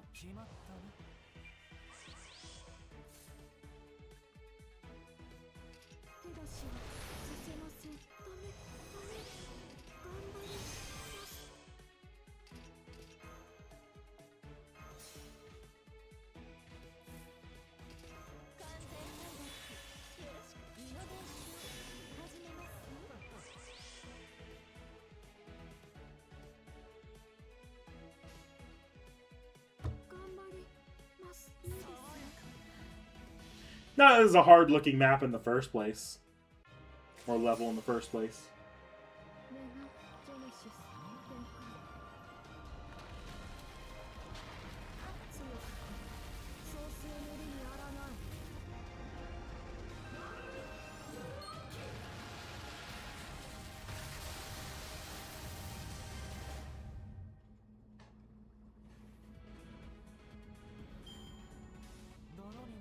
Look at that.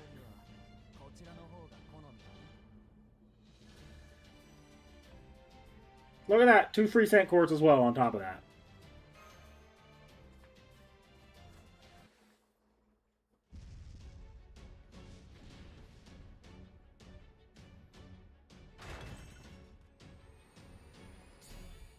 Unregistered intruders detected.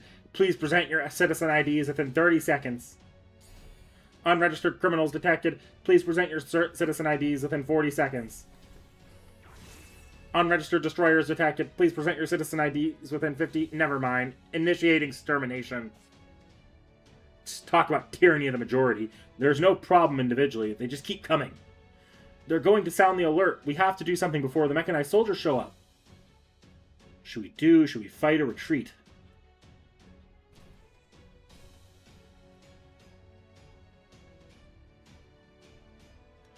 Alright, damn it. Now we have to run for... Wait, you don't need to retreat now. Those drones are defective.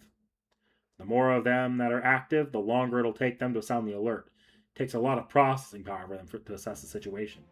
You're here for Passionate, right? Come with me. I'm Ben. I'm the general of the Mechanized Soldier Army and Thomas's master. I'm not prepared to do battle with you at this time.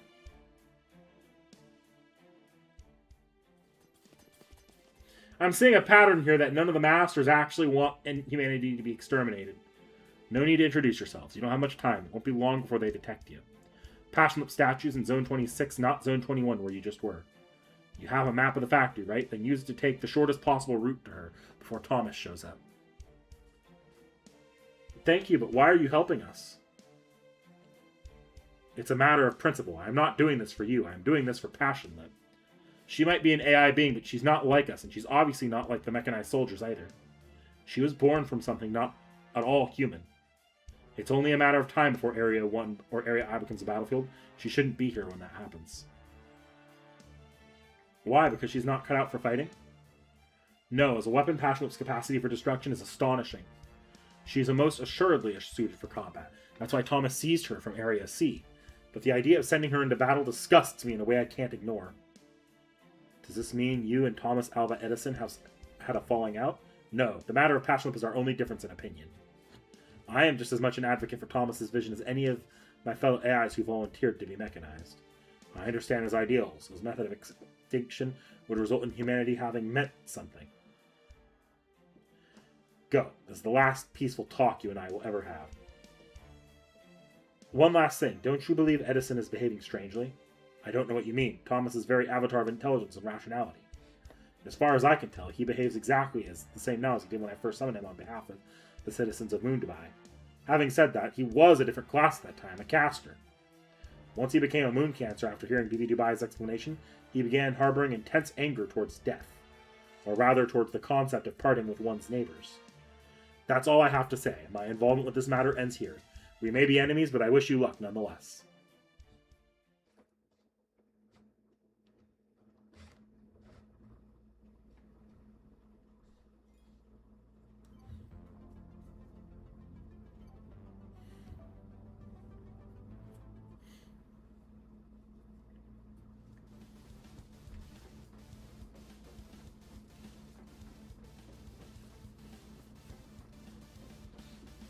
Look, she's right where Ben said she'd be.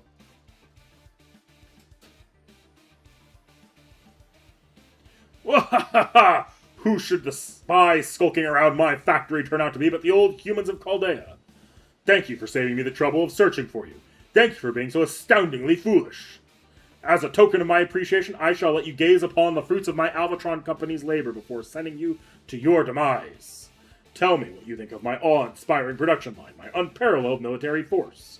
Why, in 10 days, I declare I will have sufficient power to prevail even if I were to take on every Moon Cancer at once. Now, on another note. I don't have a spy stealing what's mine on my watch. Stop right there. Not another step towards my goddess.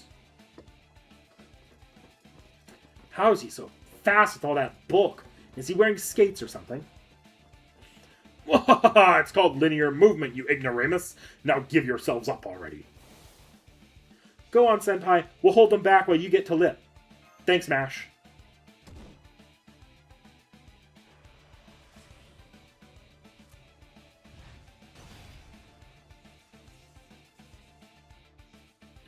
No more crazy talk, Edison. You're the king of inventors, aren't you ashamed to be participating in something like the final boss of humanity's Annihilation Showdown? And why are you wearing those dangerously pointy sunglasses at your age anyway? The entire human race could sue you for reckless endangerment, and they'd be right to do it. Grr, you have as sharp a tongue as any reporter that ever badgered me. Inventors have feelings too, you know. But no matter. Now that I have awakened to my duty as a Moon Cancer, I fear no such slanderous defamation. Besides, the human race is dead and gone. There's no one left to blame or criticize me. Plebeians like you could never understand my deeply profound approach to this problem. Sure we can. You're proposing humanity went extinct because they turned themselves into machines, right? What? That would certainly put an end to humanity. There'd be no more wars, no discrimination, no inequality. Sounds pretty happily ever after to me, but really, Thomas, tell me how that's at all interesting. How it's interesting? You even need to ask? I'm going to turn Earth into a completely automated factory that does nothing but manufacture products and ship them out to the vast empty bleakness of space. That is the Alvatron Company's vision. That is my purpose as Thomas Alva Edison Alter. My name will shine through the ages of history as the genius who built the solar system's largest factory. That's ridiculous! Who are you even going to send these products to? What purpose could they possibly serve? I don't know, it doesn't matter. What matters is that humanity accomplishes something great. This is what happens when you try to reward those who are still living. Humanity should just disappear forever.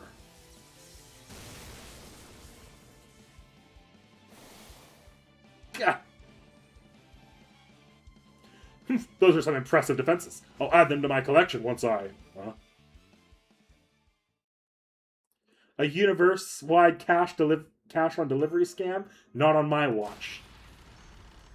But what the...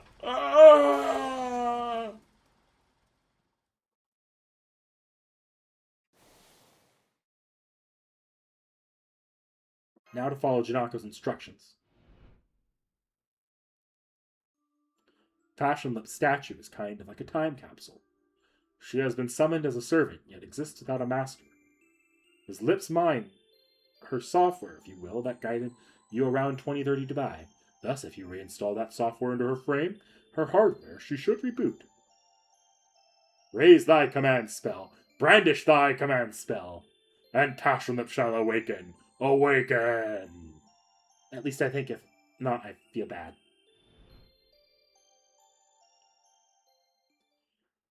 Wake up, Passion Lip.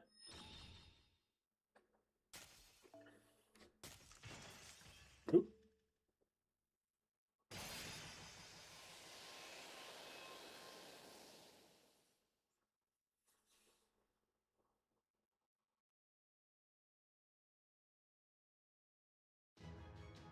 Contract accepted. Good morning, Master. I already understand the situation. Would you like me to take care of those threats in the area? Absolutely.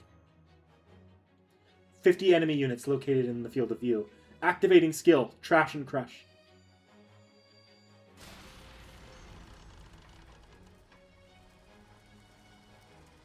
What the? Ah!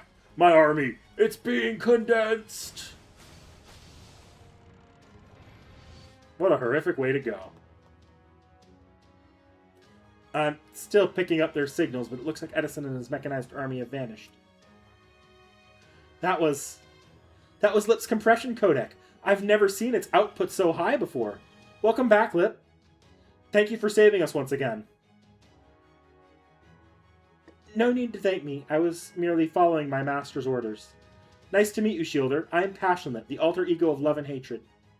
Sorry to say this so suddenly, but I recommend we retreat. The attack dramatically reduced my combat output. It will take me 93 minutes to recover my strength. I won't be able to stop a second wave. You need to get someplace safe as soon as possible, or I may end up vanishing. Get cubed, idiot.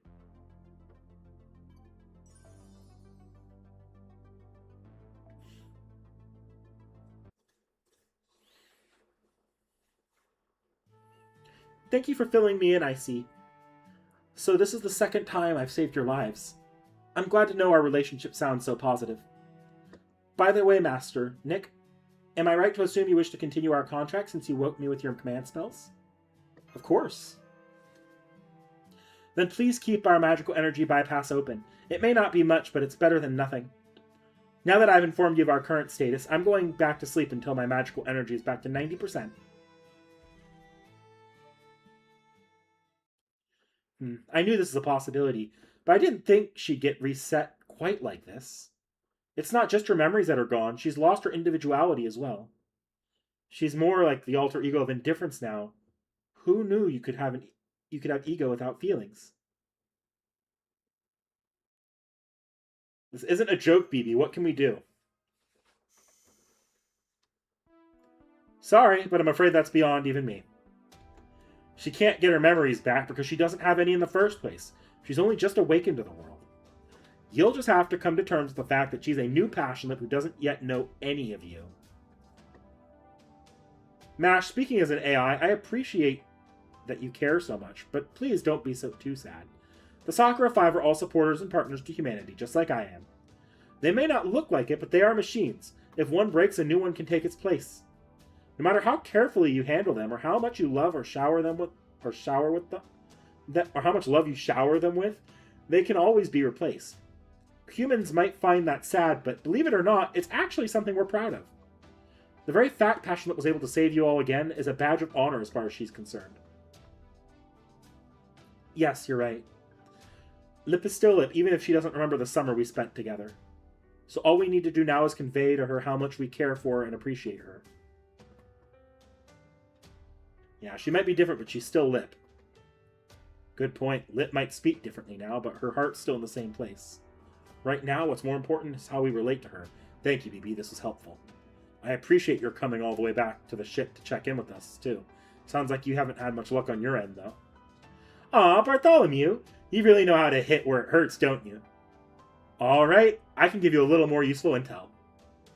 BB Dubai will never leave Area B. 30% of Moon Dubai's power comes from underground facilities. The remaining 70% comes from the Burj Khalifa. And since the Burj Khalifa doesn't have any generators, we can assume that BB Dubai is using her own magical circuits to provide it. So tell Jinako that BB Dubai will never leave her tower as long as the Moon City of Dubai exists. That should help put her at ease a little, even as timid as she is. Our ultimate goal may be BB Dubai, but it's also crucial that we do something about every other area's moon cancer too. There's no way we can let anything as awesome, I mean, outrageous as the final boss of humanity's annihilation showdown succeed. So let's wipe out all the other moon cancers before one of them gets their approval rating to 70%. Go team! That's fine, just please don't be the surprise 8th boss.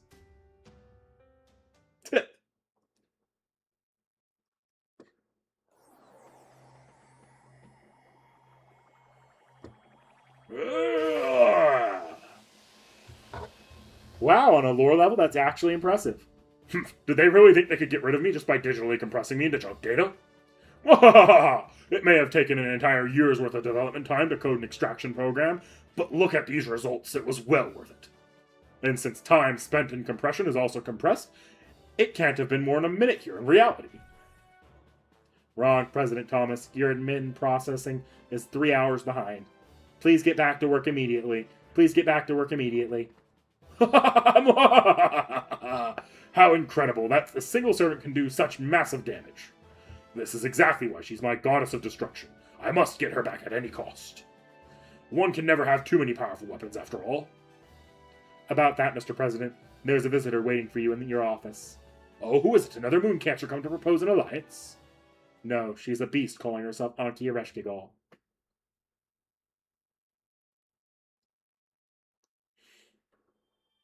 Yes, absolutely, she was planning to become the 8th boss.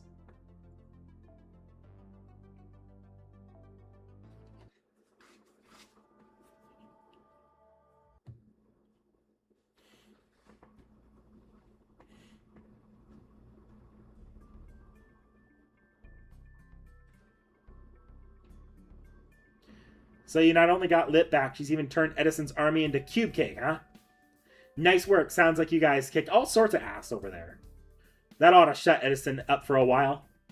Once word gets out that old humans from Chaldea beat him, I bet his approval rating will go down too. So where is Lit now anyways? She's recharging her magical energy at the cafe. She said she needs to maintain magical energy levels that allow her to deliver maximum output for Senpai's sake. Oh, I get it. It says energy levels. What she means is calories, huh? So as for Chaldea's BB, actually I'll just call her BB Cosmo to keep things simple. Anyway, you mentioned going your separate ways at the harbor, right? Yeah, she said she was going to develop a jamming app that can keep BB Dubai off our backs while she investigates our surroundings. Oh, good point. I can't very well go to the city as long as I'm still facing off against her. I was hoping to meet her at least once, though. Well, maybe I still can if things work out. Anyway, you also said BB Dubai will never leave the Burj Khalifa, right? That's the best news I could have hoped for.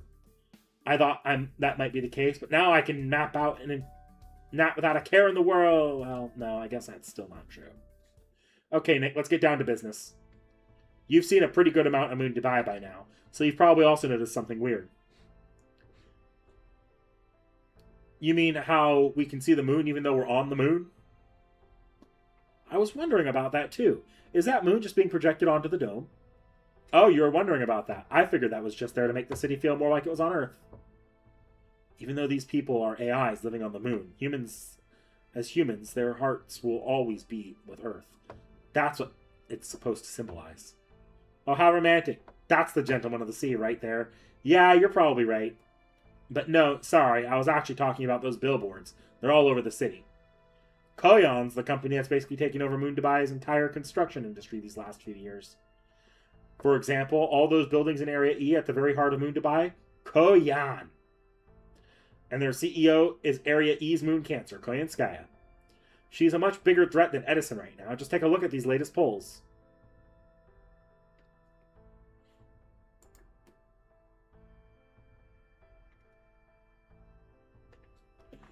Area E has 36% approval rating, and they're already in striking distance of 70.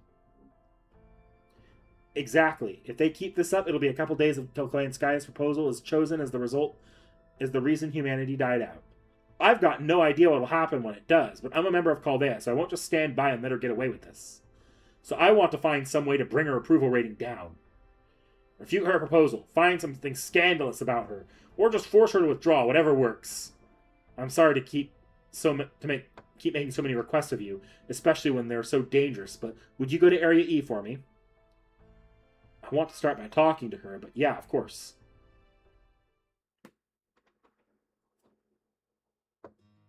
So we'll be heading to the Moon Dubai Mall in Area E next. Master, is it possible for one of us to stay here in Old Dubai? The militia are still pretty green, so I'm worried they might not be able to defend this place if Edison comes back. Oh, perfect. I'll stay behind. I'm actually pretty worn out, so I could use the rest. I don't think I have it in me to head right into another area after getting back from Area I. But if I stay here, I can rest up, help out the militia, and repair the ship. 3 birds, 1 stone. Plus, firepower isn't a problem now that you have other reliable servants on your side, right, Lip?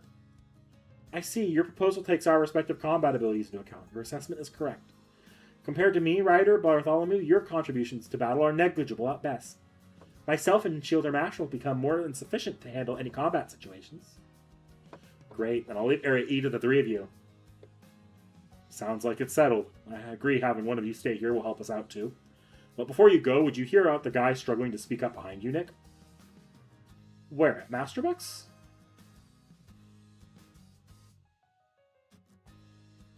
Hello, hello. Do you have time to eat lunch before you go, Caldans? No? Then here, I made the box lunches for you. Will you take them? I included lots of sweets. Thank you, Chakaram. We do need to eat, so this will be really big help. I need things too, like joy. Everyone needs joy. Please be careful, the mall is dangerous. Don't worry. We have my defenses and Lip's offense. We also have Senpai, who is so experienced he can handle anything. This is the best possible squad we could put together. Right now, we're a small elite team, so we won't draw attention either. I see Mash is struggling to demonstrate how useful Lip can be. You could say it's a beautiful show of friendship, but you could also say she's just spinning her wheels. Still, as master, Nick knows when to push ahead and when to pull back. I'm sure he'll do a fine job of backing Mash up. I wish you could wait until night to sneak in, but if Janako's right, we don't have any time to waste. Master, I know you're just running a recon this time, but if you get the chance to settle things, don't be afraid to take it. I'm counting on you. Don't worry, if we need to run, we will. Dobrynia, come get your daughter. Dobrynia, your daughter is trying to destroy humanity again. So far, so good. I'm not seeing any groups of citizens gathered out here. I see there is an observation deck on the mall here. Which facility is our destination? We're here for the Dubai Mall. It says Koyan Mall above the entrance. What a terrible name. Is someone going to get in trouble for that? It's fine. We're on the moon and it's 3019. I see. Are you too familiar with this facility's interior? Yes. You showed us around here before when we all went shopping. You, Master Oreshkigal, and I all went around together and visited lots of different stores. I see. Then let's go in now. There's no time to waste. I'm glad you're familiar with this place. Right. We should hurry. Which entrance would you like to use, Senpai? We should probably avoid the front gate. Maybe a small side entrance?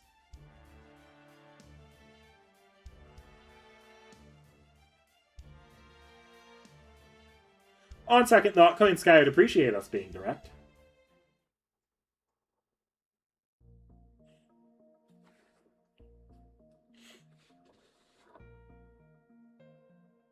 It pretty much looks the same. I don't know which stores to go to first.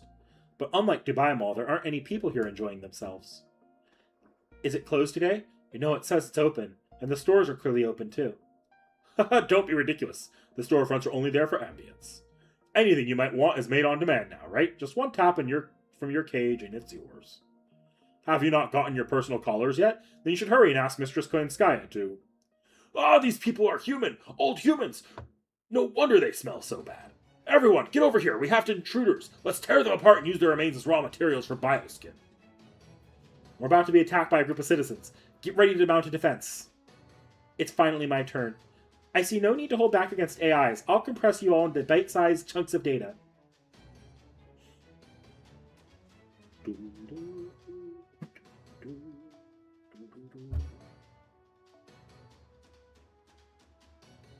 Ugh. Okay.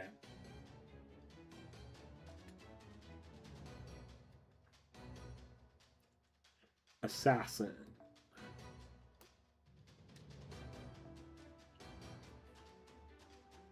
Need my 5-star casters now. Because I am going to do this as forcefully as possible.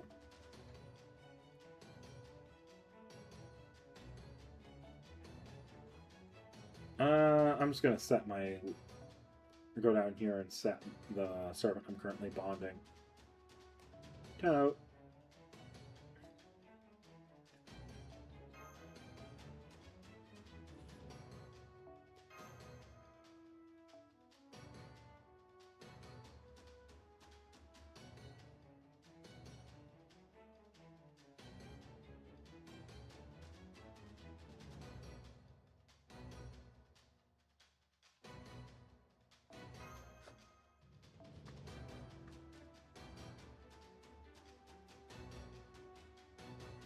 Okay.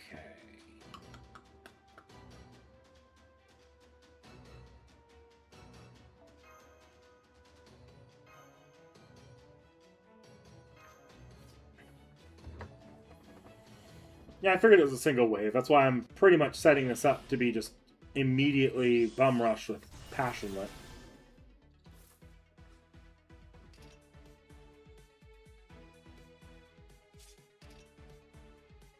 One of these you aren't supposed to use first.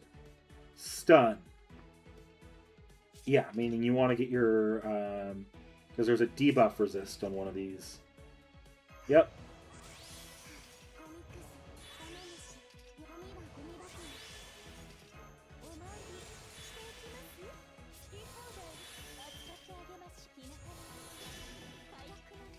Space poppers!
I really need to go into the setting and turn up my NP speeds.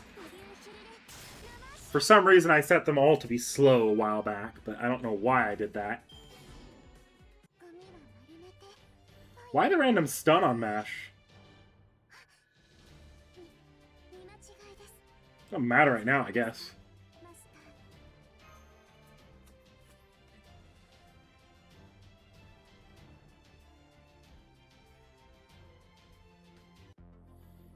The caster just dips if you kill the dogs.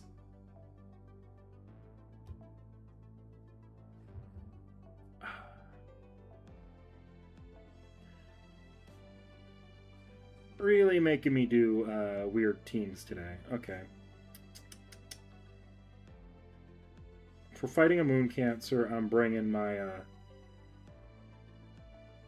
my favorite ruler.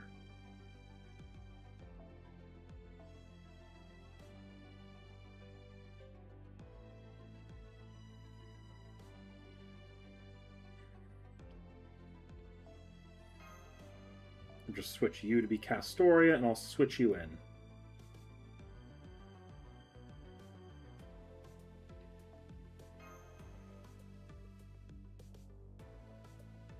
I can up you if I want. Have a secondary art support in the back line.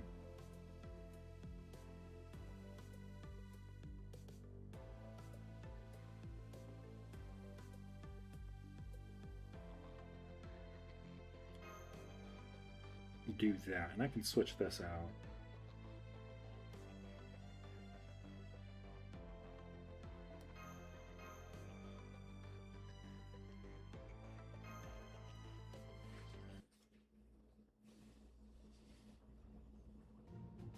You're too strong. You're merciless, targeting our weaknesses, so this is the cruel brutality of old humanity. Still, we new humans were prepared for this kind of terror. You still don't hold and led to Mistress Koyanskaya. Ha ha ha, you fools, and I can't believe you just charged into her here right through the front gate like a bunch of fools. Go ahead, just try to make your way straightway to the corridor. I'm counting on your foolishness. Well, I guess his trash talk was fancy. Master, I'd like to confirm something. Did you choose to enter through the front gate out of consideration for my nails? I am very aware of the monstrous size and shape of my hands. That is no different from the passion that inscribed in Caldea's spirit origin graph. So you do not need to be concerned about me. That goes for conversations like the one we had earlier, too. That you see me as the same passion that you knew before is complicating our communication. So please just treat me as a weapon. That is how a servant, no, a Sakura 5 alter ego like myself who consists only of BB's excess data should be treated. But that concludes my proposal. I am now detecting multiple organic heat signatures down the corridor. Let us go after those AI who ran away. They have likely fled to the moon cancer.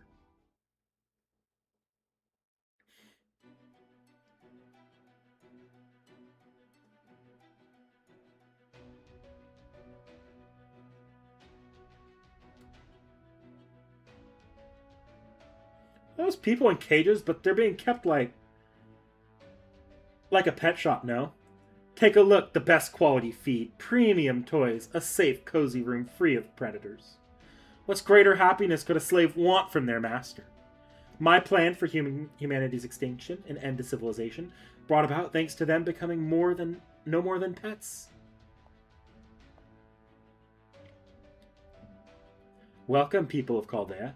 I've been waiting eagerly for your arrival. Now please, go ahead and press the Koyan button on this terminal. All you need to do is pledge your support, and I guarantee you'll have a wonderful afterlife to look forward to. But I thought you turned over a new leaf in South America. That was like me. Such a foolish rabbit, always helping humans in times of claim, in spite of her claims of hating them. I'm Koyanskaya of Dark, a wise and clever fox. I am prepared to destroy the world out of love for my darling human pets. So how could I possibly pass up a choice opportunity like this, final boss of humanity's annihilation showdown? Master, I don't see any guard AIs nearby. Shouldn't we attack? Oh my, if it isn't one of BB's alter egos. I see you got her back from Sir Edison. King Proteus still claims she's the strongest being on Moon Dubai. I wonder how you'll measure up. Your specs seem orders of magnitude lower than hers. Oh dear, maybe you're a dud then. I remember something BB once told us. Causeway Drop is the weakest of the Sakura 5, but Passion Lip is the most useless. Hey, Koyansky or not, I will kick your ass if you keep talking like that. Alright then, if it's a fight you want, I don't mind being your opponent. However, I'm the face of Moon Dubai right now, you know. It would reflect poorly on me if I were to kill customers who entered my store through the front door as etiquette demands. So let me give you a thorough breakdown of my campaign slogan. First, plenty of time for us to cross swords after that. Master, remember what Junako asked of us? She wanted us to lower Koyansky's approval rating through any means necessary. This seems like a good opportunity. Maybe we can find out what she's thinking and why her proposal is so popular. Alright, give us the spiel. Why, thank you. But of course, that is to be expected from the master who conquered no fewer than 7 lost belts. My vision for humanity and humanity's end is not a tragic one. In a sense, it's the logical conclusion of the world where AI technology began. In this world, AI technology from the year 2000 is touted as a symbol of a new age of humanity. Once invented, AI began to evolve orders of magnitude more quickly than anyone had predicted. As a result, war was a thing of the past by the year 2070. Can't believe it? People have known the answer for thousands of years. Why do humans fight? Why does inequality persist despite ongoing advances in technology? The answer is simple. Humanity itself is the problem. Whatever advances there might be in civilization, true equality could never be achieved as long as humans remain human. But AI took care of that completely by replacing them, by becoming more intelligent than humans ever were. Your job is not going well. Let AI handle it. Can't seem to manage a budget. Let AI handle it. Your life is not what you wanted. Let AI handle it. Your government not working. Let AI handle it. Letting machines run our government. Is that a good idea? It could be disastrous if they make a mistake. Like humans never make mistakes. Of course they do. Making mistakes is practically all they do. Humans are the only creatures in the world who fail in inexplicable ways. So instead of humans making mistakes for reasons even they don't understand, it was far better to let AI run things. Unlike a human, it's always clear to an AI when and why they made an error. Once AI was in charge, it didn't take long for all society was equal. All at once, society was bursting with these at the seams with newfound artistic expression. From there, it was just a matter of doling out happiness. The logical endpoint of AI technology development is a farm where humans are managed and raised by AI, of course. Don't misunderstand. I'm not saying that a truly abundant world is one that turns humans into livestock.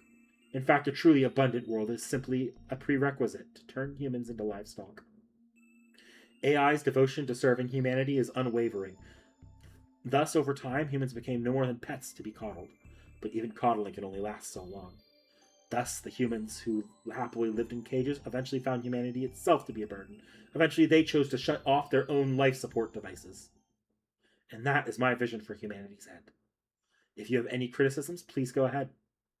Only those who truly, from the bottom of their hearts, believe this to be impossible may cast a stone.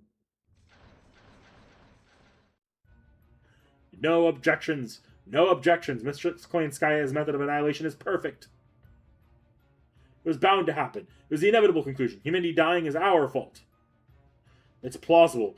Just and free of pain. What greater form of annihilation could there be? Mistress Koyanskaya's rule is genuine love. You couldn't come up with an extinction like this without it. Look around. Look around! Mistress Koyanskaya loves each of us genuinely equally. We would die for her. No, we would even give up our humanity and become beasts for her. Hush, my caged ones. I can't hear Lord Nick's counter-argument over your baying. Now, as I was saying, it was my proposed method of annihilation. What do you think? Can I count on your support? No way, that would never happen.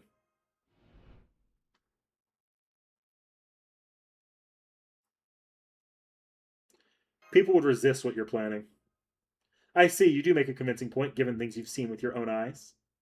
So it seems you won't be supporting me after all, in that case. Your guest status just expired, as did any deference I had for old humans. It's time we settle our differences as beasts do, with blood, tooth, and claw. Maybe a bit. Oh, is this one a force loss?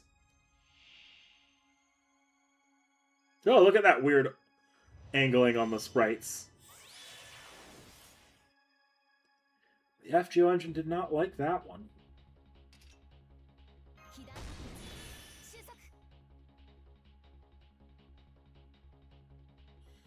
I'm actually going to pull Passion about this time. Although this is a force loss, not that this matters much.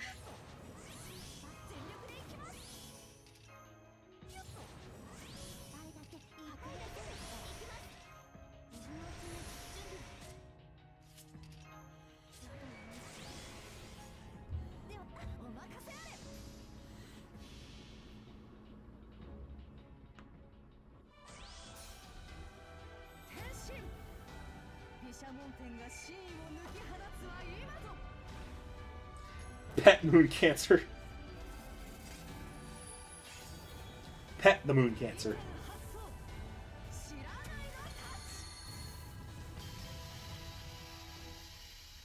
Yes, I see the force loss aspect of this.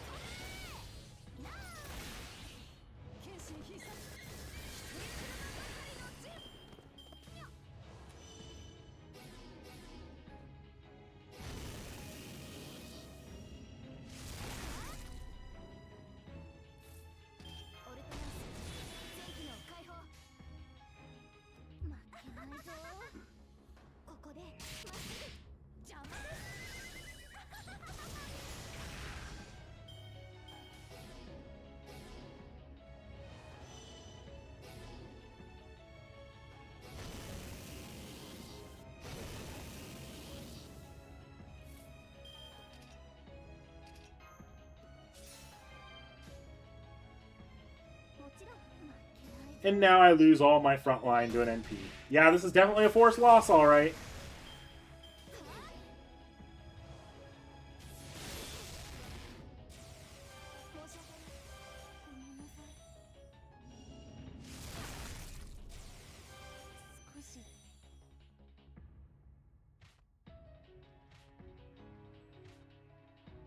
Look at this completely dysfunctional team.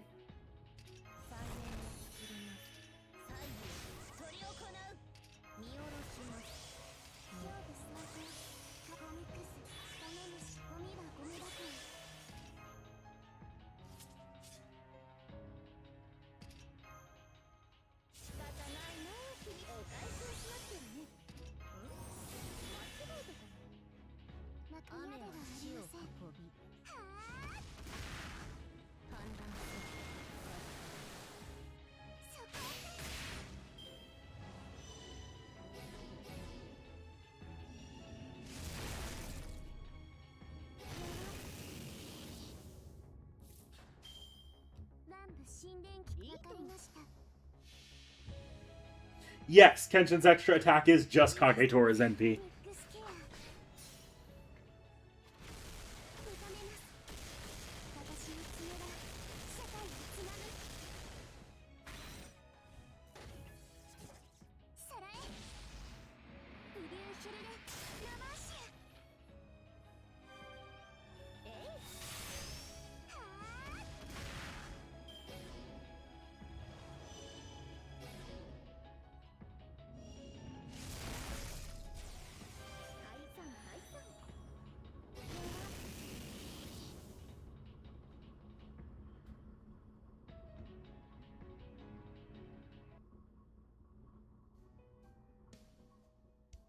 The hell? You're even stronger than you were as a beast.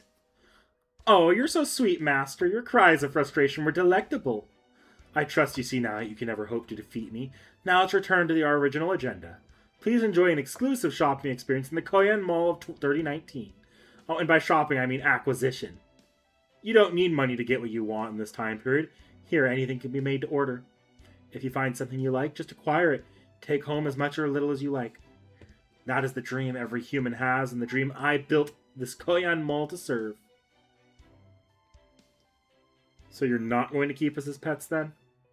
Heavens, no! You old humans are mortal. Only new humans are capable of adapting to my annihilation plan. Of course, if you prefer to die fighting, I would be happy to oblige, except it would have an adverse effect on my approval rating. So instead, yes, I'll be letting you go on your own merry way. Well, ta-ta, enjoy your Koyan Mall life, and if you change your mind, do come back and vote for me.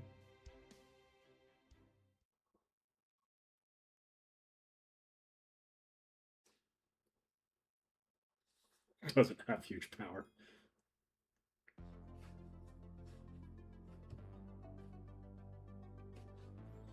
Hey, look, it's the login.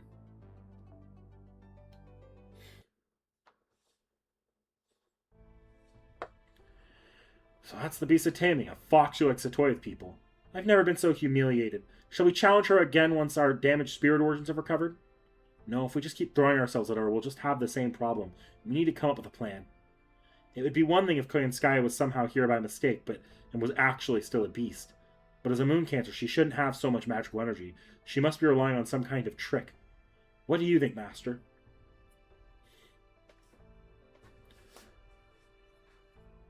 Well, she said we're free to look around, so the best we can do is find out. You want to gather information, but there's nobody at any of these stores. Everything here is completely automated. Who are we supposed to talk to? Oh, Senpai, are you thinking...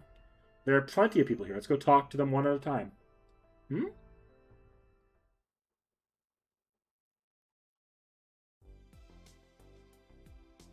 Mistress Koyanskaya, is that too strong?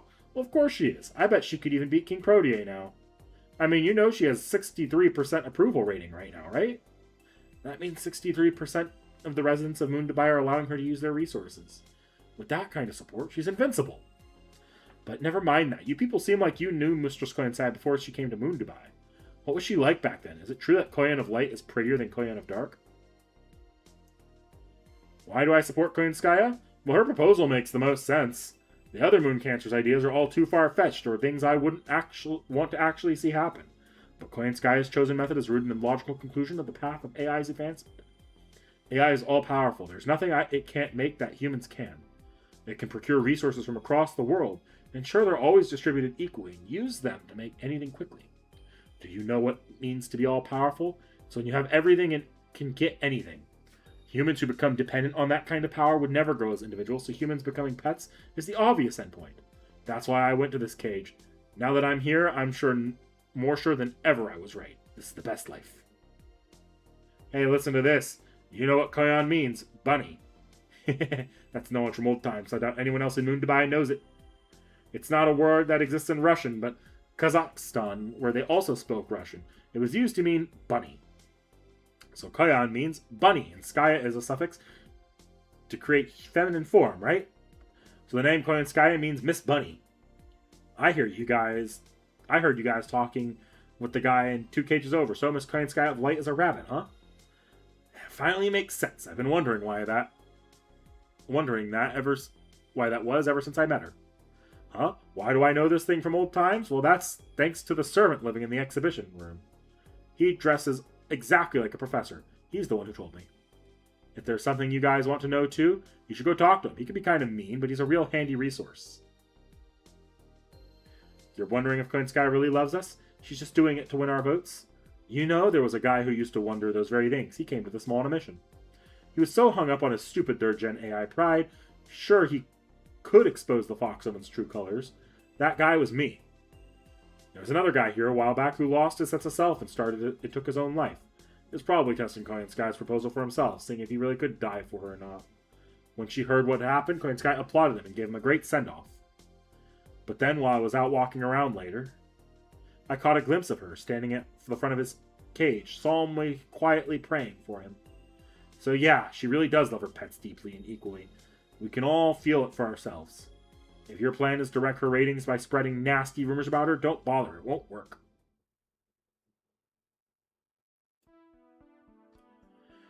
Man, these people really do seem to trust Koyanskaya implicitly.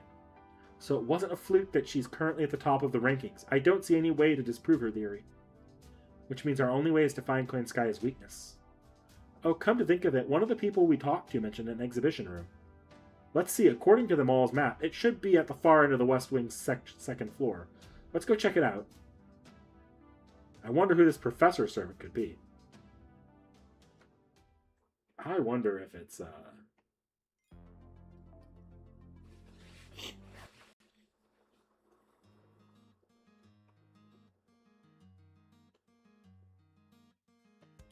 These are recordings of fish swimming. It almost looks like an archive of Seraph. I'm not seeing anything physical here. It must be anything on display here is only recorded data. It seems less like an exhibition room and more like a library or a bookstore. This is exciting. I wonder how we can access its terminal. Touch the tank and call out the record, that is, the fish you want to see. They'll sense your brainwaves and come to you. Unfortunately, the search function is not presently working. That makes finding what you want a real pain in the ass. Knew it. So you're the reason the mall was in a tizzy earlier. Mash and passionate, that's everyone you brought with you. Well, at least this mall is relatively sane. Stocking up on what you need here shouldn't be dangerous at all. Shouldn't be too dangerous here. Anderson, you're the professor servant? And wait, what are you doing at Koyan Mall? I thought there weren't any Chaldean servants left on Moon Dubai. Your guess is as good as mine. One moment I wasn't here, and the next I was. That's all I know. And no, there aren't any other Chaldean servants here. Not with BB Dubai idiot throwing her weight around. I don't want any trouble. Trouble's annoying, so I've just been louding about here, reading. There's nothing else to do. But now it seems like the winds are turning. Tell me, what's going on? Pay particular attention to the bizarre and outlandish stuff.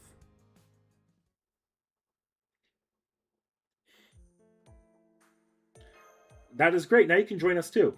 Whoa. Who said anything about joining you? An author joining the cast of characters doesn't suit me. As Senpai told you, we need to find a way to lower Area E's approval rating. Do you have any ideas, Anderson? When it comes to politicians, the pen truly is mightier than the sword. A politician is always one good scandal away from ruin. In the real world, those consist of things like slush funds, bribes, and dark money. Money constantly changes hands in the large-scale urban development projects. Come to think of it, Koyanskaya founded a company that's been renovating buildings around this area too, hasn't she? There might be some underhanded business worth looking into here. Lucky for you, I have the relevant recordings right here. Records right here. You might be able to find something on her in there. The records pertaining to the City Hall were Y9, 1 block over. I see, so there might be an off-the-books ledger in there. Leave this to me. Reviewing documents is one of my areas of expertise. You're not going with her. It's a lot to look through for just one person. I would shatter the tank's glass if I tried. I'm only here for combat. I see. The right person for the right job, huh? Sensible, but damn if it's not dull as hell entirely too often. So what are you doing here, Anderson? Looking for inspiration. What else? I can keep up with this BB Dubai business or Final Boss crap, but the history of Moon Dubai is fascinating. So far, I've only found records leading up to 2300, but it's so great stuff. Listen to this. AD 2000. In this world, there was the year AI became part of human society. At this stage, it was still just regarded as a new kind of computer program for helping people with their jobs. AD 2010. A startup launches the first AI designed to serve nursing homes, leading to explosive growth in the AI community. AD 2020. An AI is officially recognized as possessing humanity, making it the first in recorded history to receive human rights. It also says that particular AI was designed to only be a waiter at a cafe. It had no other functionality. That doesn't make sense. An AI that only knows how to serve food is just another computer program. All it would have to do is take orders and carry the food other machines prepared for customers. It wouldn't require a database, the ability to differentiate between similar things, or a simulated personality. It would just be an automated serving machine with incredibly simple neural activity. So it seems like an exaggeration to say that something capable of a single function had acquired intelligence. And to give it human rights on top of that? Oh, so you're saying anything with low intelligence and low capability doesn't qualify as human? How about an infant? Does that not get human rights either? Well, no, of course it does. Exactly. Human rights aren't a matter of a being's abilities. They're conferred when we sense a being is alive. Humans tend to conflate humanity with intelligence. What they're really talking about, though, imagination. The people of this world must have decided that no matter what sort of beings they are, or even if they can only perform a single type of action, anything with imagination is definitionally human. What if it happened 20 years later? Then it probably would have delayed AI development by at least 200 years.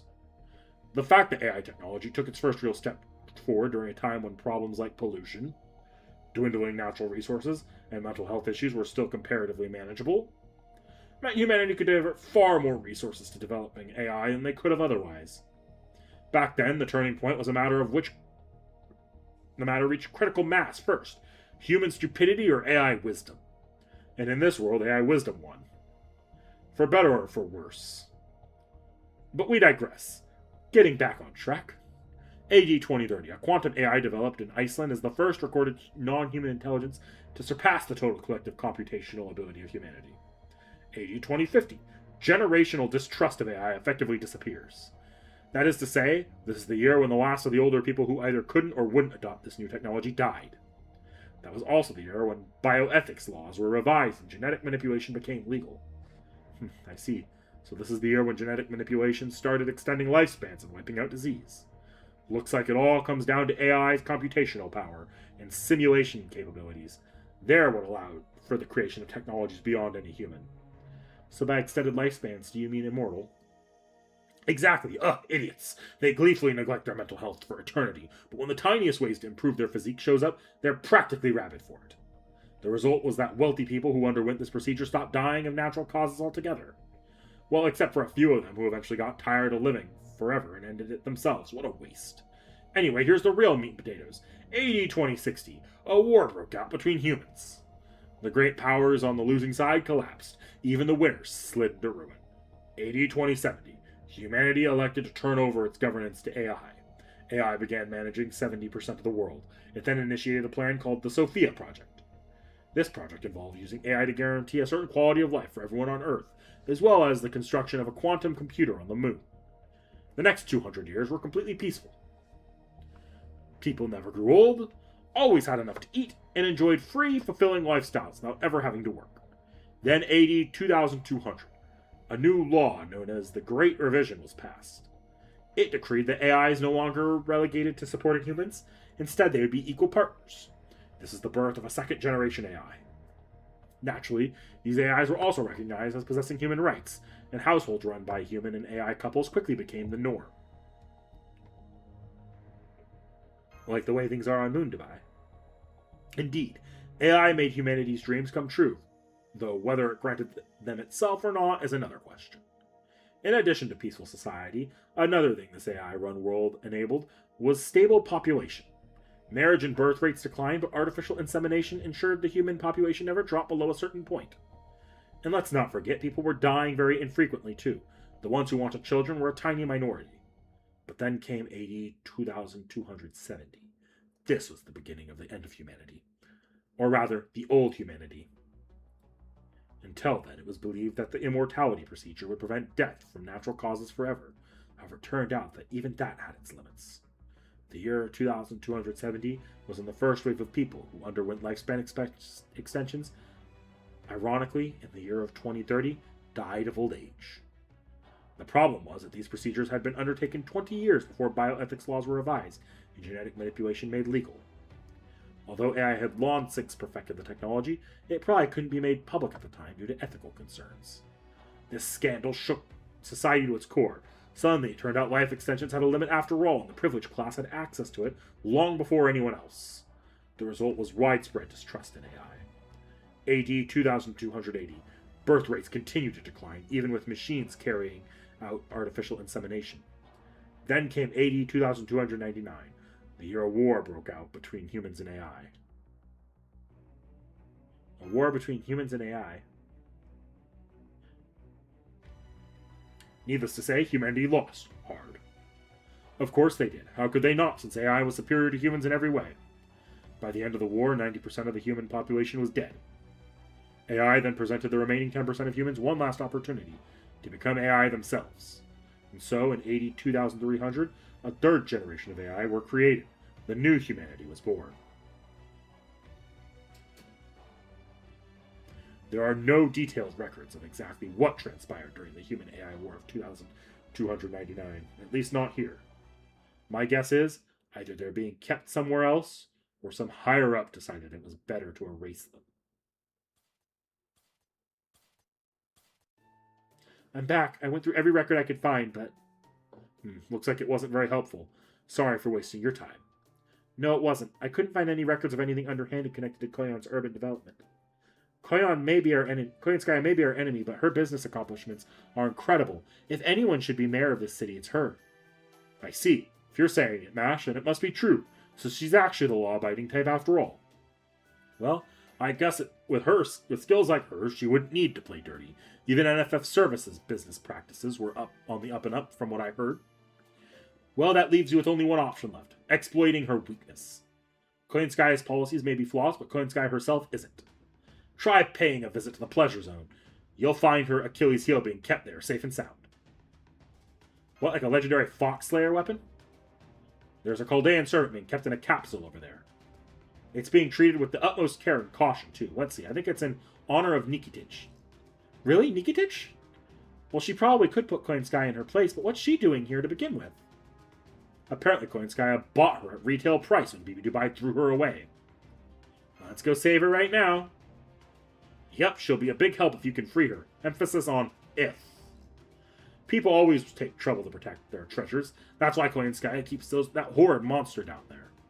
He calls himself Emperor Persima. He was the first ever champion to emerge from the Koyon Mall's underground wrestling scene. There's a number of reasons Anderson could be in this, could be around still.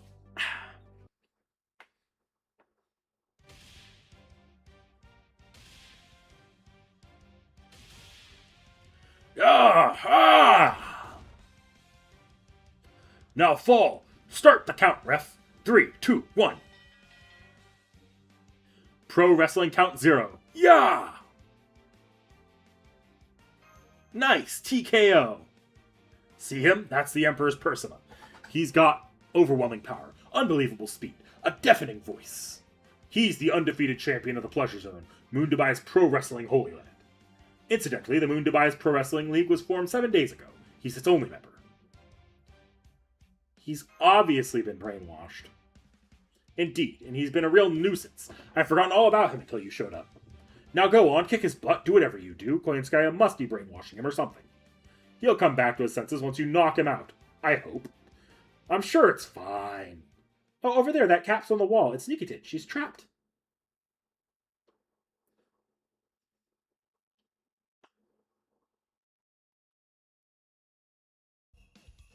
Welcome to the largest event room in that Koyan Mall.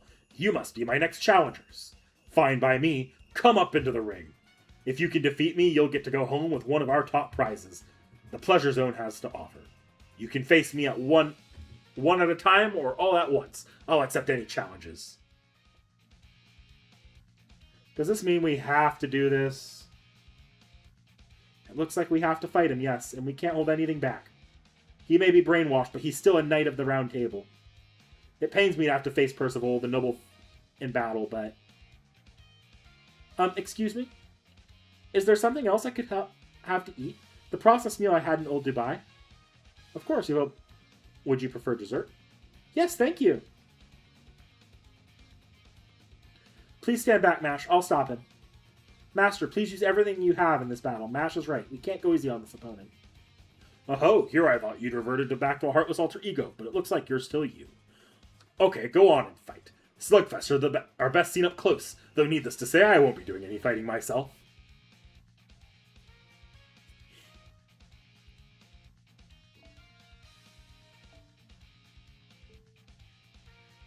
Does Anderson have unique stuff? I don't have a very good Anderson in this account, I don't think. Yeah, my Anderson's like 1-1-1. This is probably a terrible idea. Also, why is Percival a writer?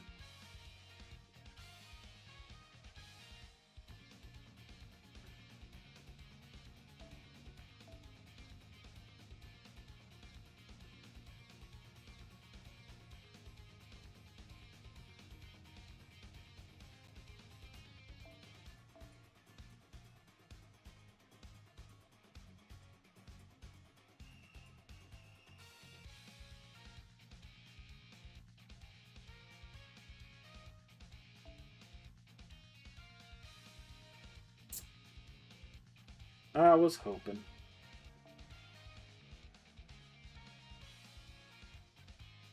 Look, if Anderson will immediately swap him out, I'll give it a shot at least.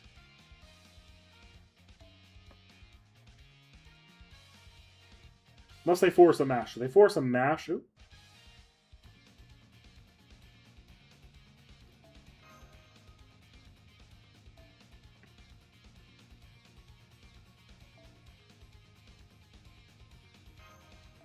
And there's not a lot I can do if they force a mash.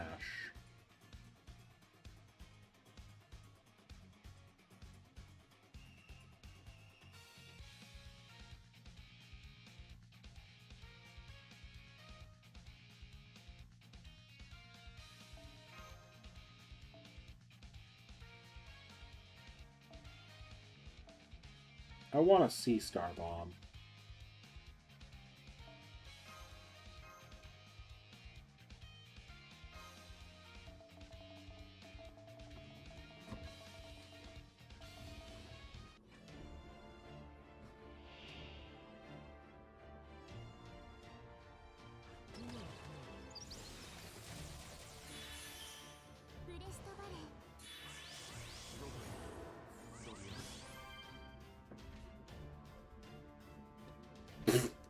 Okay, then. Did he go to the very back? Yes, he went to the very, very back.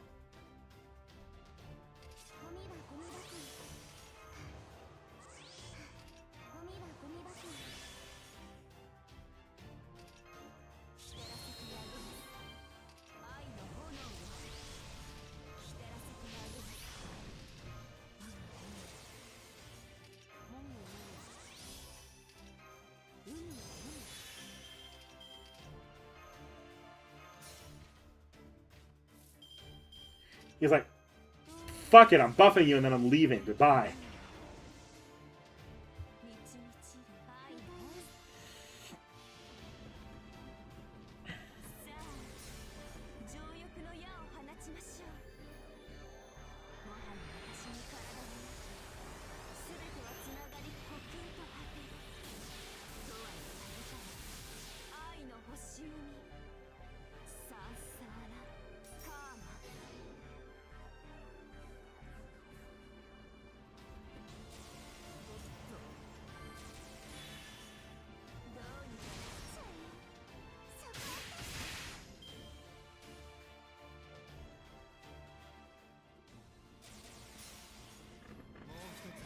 What a dick.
Even his cries of defeat are painfully loud.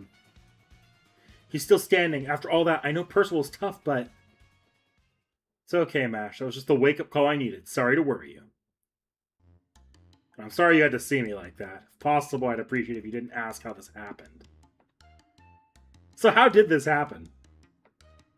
What did I just... I suppose you have the right to know. It all started when I first woke up here. I had what I can only describe as a magical energy hangover. I was overcome by vertigo, a splitting headache, and a wave of nausea. I was barely even half conscious. Then Koyanskaya showed up and offered me a drink, she said, to clear my hangover right up. But only if I signed something. Unfortunately, that something turned out to be a wicked exploitative contract. By the time I'd realized my mistake, it was too late. I had been turned into a guardian of this ring against my will. Now, would it be okay if I went back to my old name? I'd also appreciate it if you would refrain from mentioning this to the other Knights of the Round Table.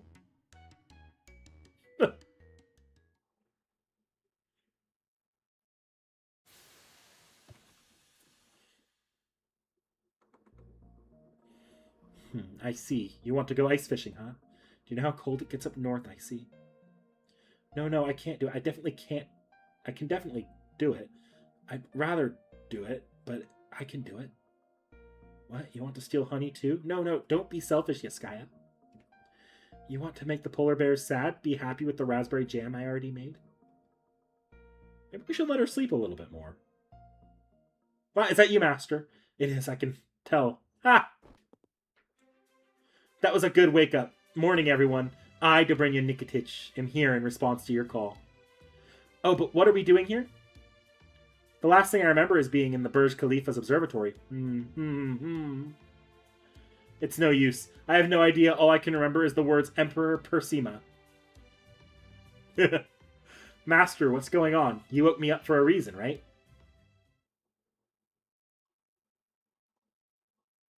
A final boss showdown to decide how humanity ended. BB Dubai and BB Cosmo. 7 moon cancers and Koyanskaya is leading in the polls. Okay, I understand. I knew Dubai was a bad guy.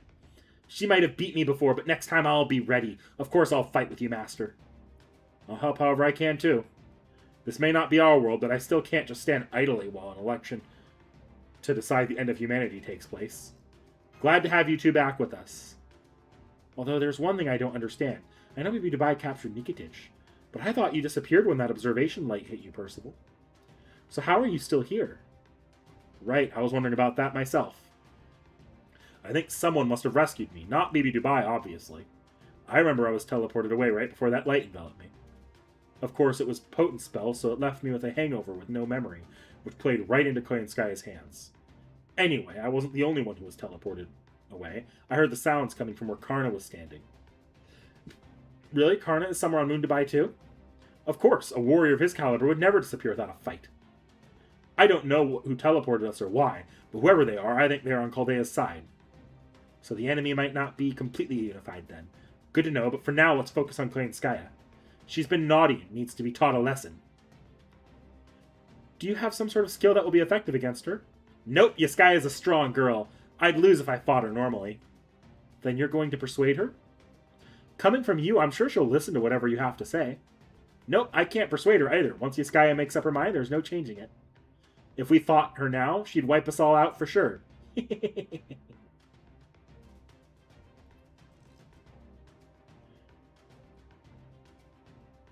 Then we have to take you hostage or something? Don't worry, Master. We can still win. You told me what happened in the mall here, and you told me what those AIs in cages told you. That gave me the answer. Yaskai's even better girl than I knew. Just give me a little time before we go fight her, and I promise I'll put an end to this area's dominance.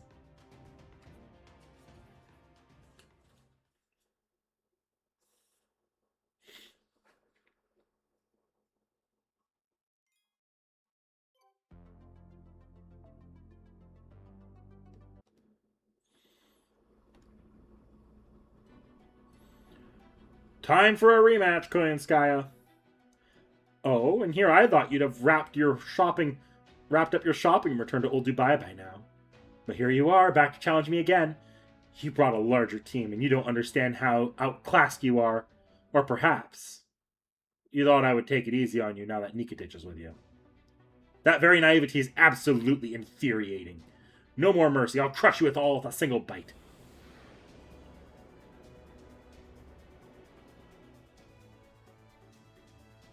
That's strange. Am I coming down with something? I can't seem to transform into my beast body. It's almost like I've lost some of my power. Yep, take a look at that board. What's Area E's approval rating now? What do you mean? Of course it's... What? It's 0%. But why? How could it fall so far so quickly? I'll give you the short version.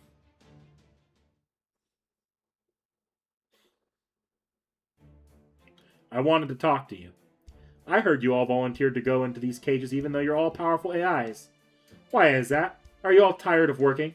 Or do you just want to relax and do nothing like me on Sundays? Of course not. We're AIs. We don't get tired of anything. Working isn't difficult for us. We just felt there was no more to life than that. Like there's something else we should be doing.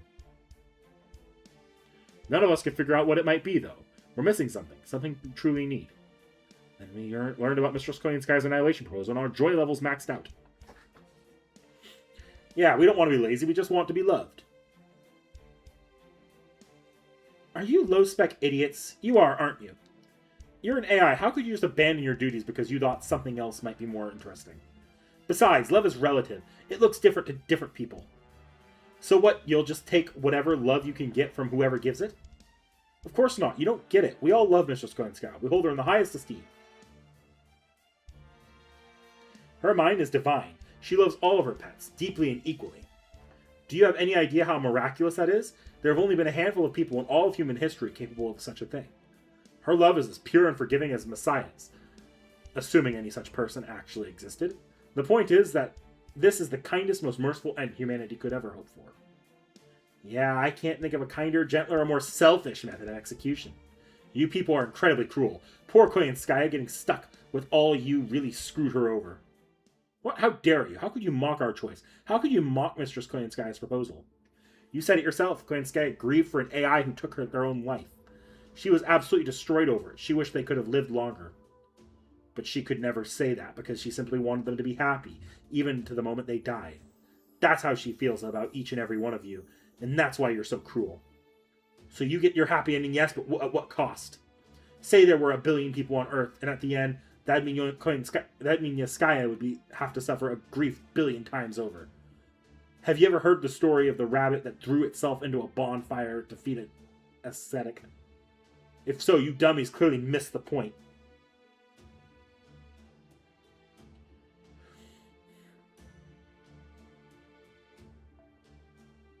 The loss of a pet is a devastating blow to its owner. Never underestimate it. Oh man, she's right. This is awful. I can't put Mistress Koyanskaya through that kind of grief. Come on, everyone. No more being pets for us. Let's go support a more productive form of annihilation.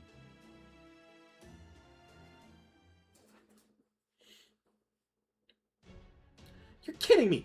That's why they abandoned me? How pure-hearted are these AI? Extremely. That's why they supported you to begin with. And that's why they understood why it was wrong. Now, all that's left is to fight. You might be a good girl, Yaskaya, but you've sure been naughty. But don't worry, Master and I will teach you a good lesson. I'm not one to give up just because my rating went down. This dark side of me may not care for casinos, but if I have to further Project Taming by forcing on pleasure and indulgence, I'll do just that. But first, I'm going to make sure you never interfere with my plans again. You want to fight, you've got it.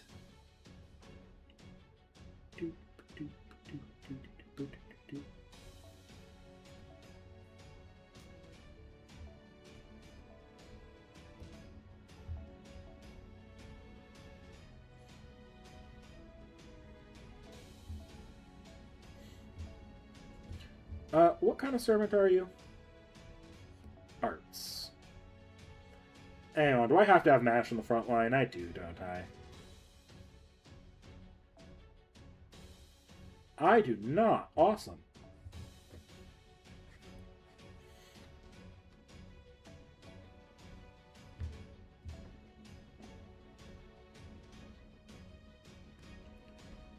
Okay, and then I want Proto Merlin in the back. And then I'm going to have Kagetora as a backup DPS. And I'll trade out Lip, who can sort of be a last man standing if needed. Okay.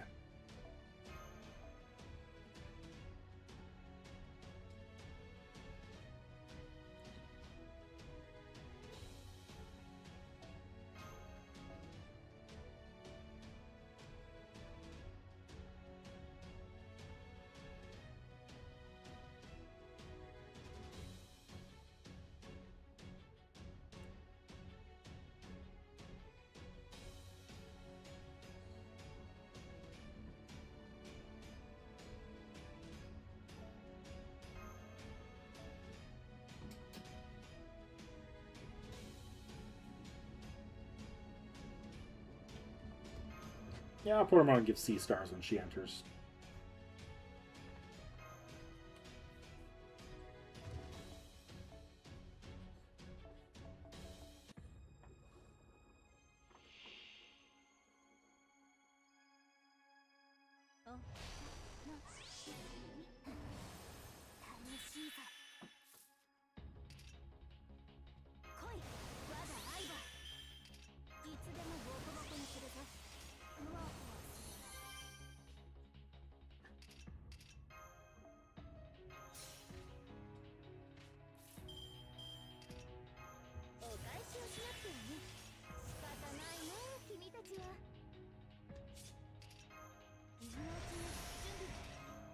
I'm gonna hold on to that invincibility.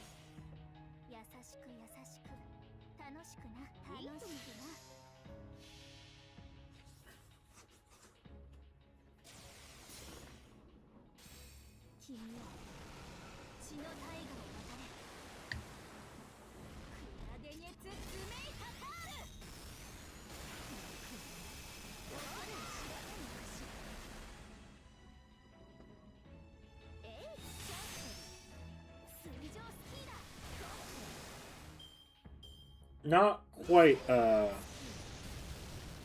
Well, I was hoping to get the knockout there, but didn't quite land that.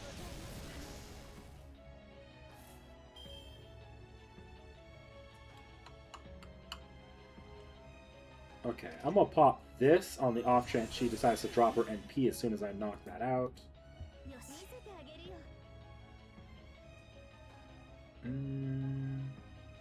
Let's have Castoria's gauge.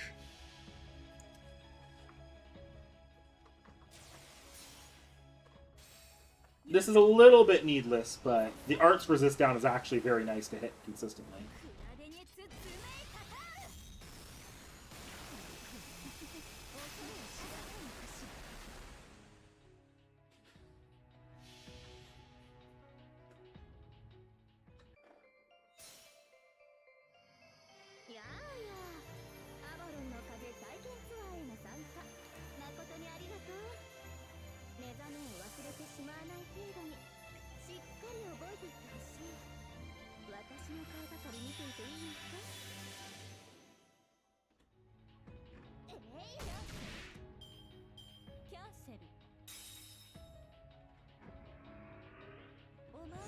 That's not dark. Also, I thought you might do that.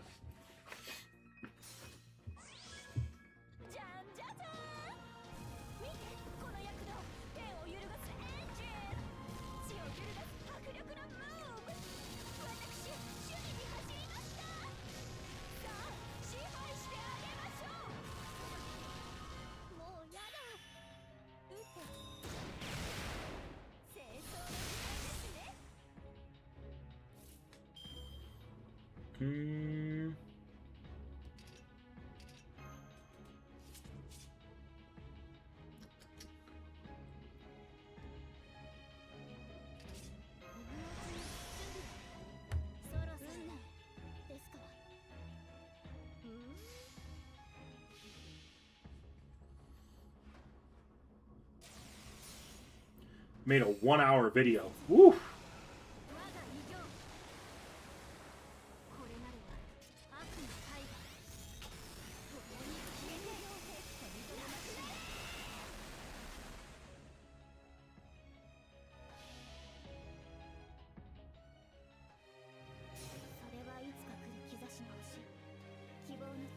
I should have actually put Demonic Bodhisattva on Castoria if I was playing this smart.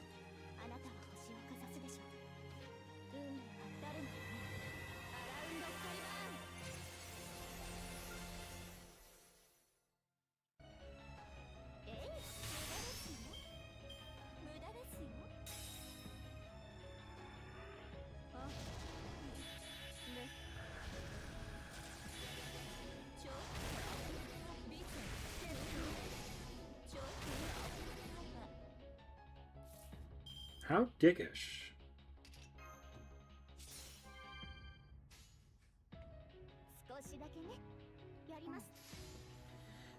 Now, everyone else will survive an NP on her this round, so... If Proto-Merlin goes down, it's not the end of the world.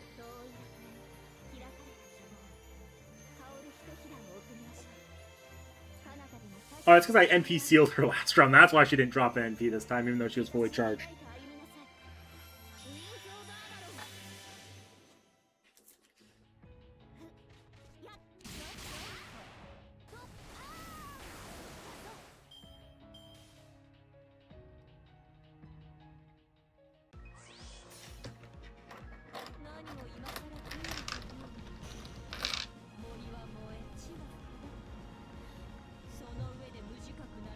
Oh yeah, this boss isn't very hard at all.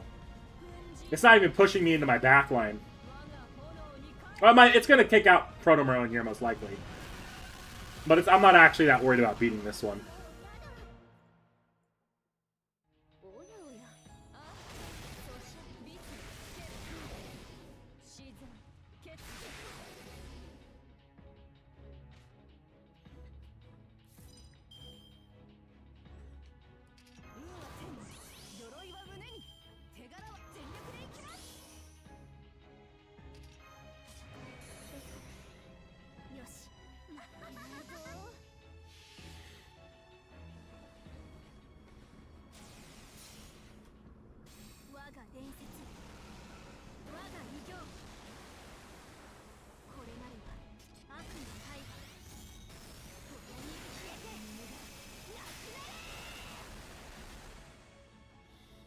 Yes, I know rulers have advantage against moon cancers. That's why I brought Kenshin. Except for when you aren't supposed to bring a ruler servant, like against Astolfo.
I'm sorry you lost because of us, Mistress Koyanskaya, but hey, don't sweat it.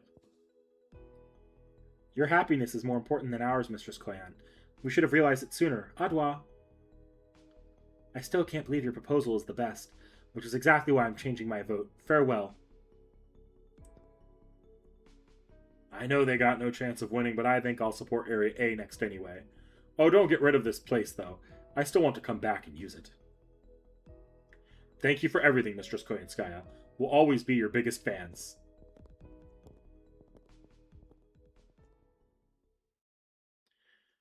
Now it feels like a party that just ended. You lose, Koyanskaya. I trust this means you'll remove yourself from the pool of candidates. I suppose this does mean it's time for me to pack it in. How ironic. My plans hinged on love, and love is what unraveled them. This is exactly why humans are such a pain. Well, I'm done. I can't put up with this anymore. Fine, go ahead. Do what you will with me. Shatter my spirit core. Sell me on the slave market as a useless fox. I no longer have the will to resist.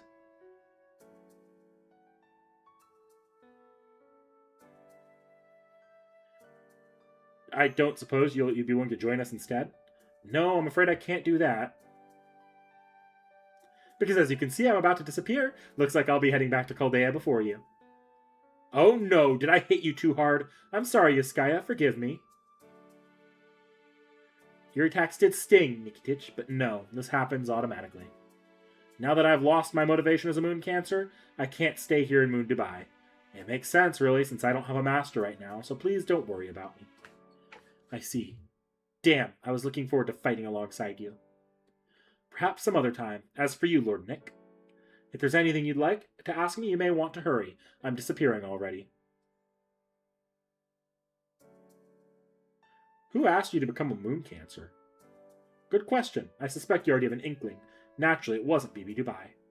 The only person who could have asked me to join something as silly as the final boss of humanity's Annihilation Showdown, God, that name's a mouthful, is someone I considered a friend and an equal. I could never turn down a request from her, no matter her intentions. Anyway, that was a fun question. Thank you for that. As a token of my appreciation, I'll tell you something I think you'll want to hear. Could you come over here, Lord Nick? I don't mind sharing this with everyone else, but it is a private matter, so... It's okay, I'm sure she won't try to hurt me anymore. My, how gallant. Not to worry, I only want to tell you about a certain master. I'm the only one left who knows exactly what he was trying to accomplish in Olympus. Now, if you'll excuse me...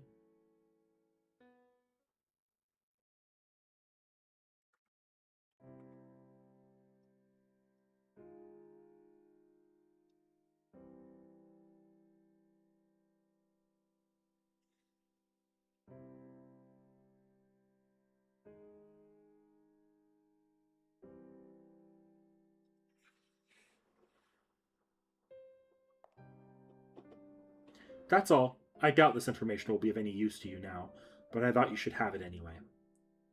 Why tell me this now? Because I'm both capable and considerate. More importantly, because I feel like it. Or maybe it's the price I had to pay for pretending to be one of the foreign god disciples for as long as I did.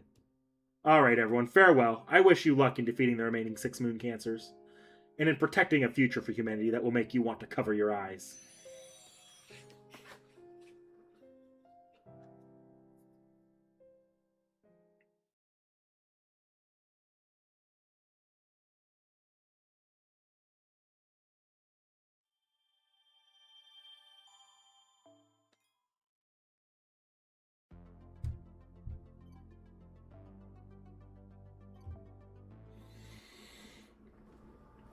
Whew, that one took a little bit longer. Invader Bunny.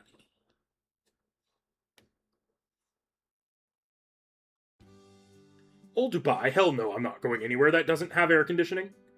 Besides, why do you think I helped you? I want things here to be quiet. So no, I'm staying right here. Besides, there's more I want to find out. Go back to your base without me. And just to be clear, don't go around telling anyone I'm with you.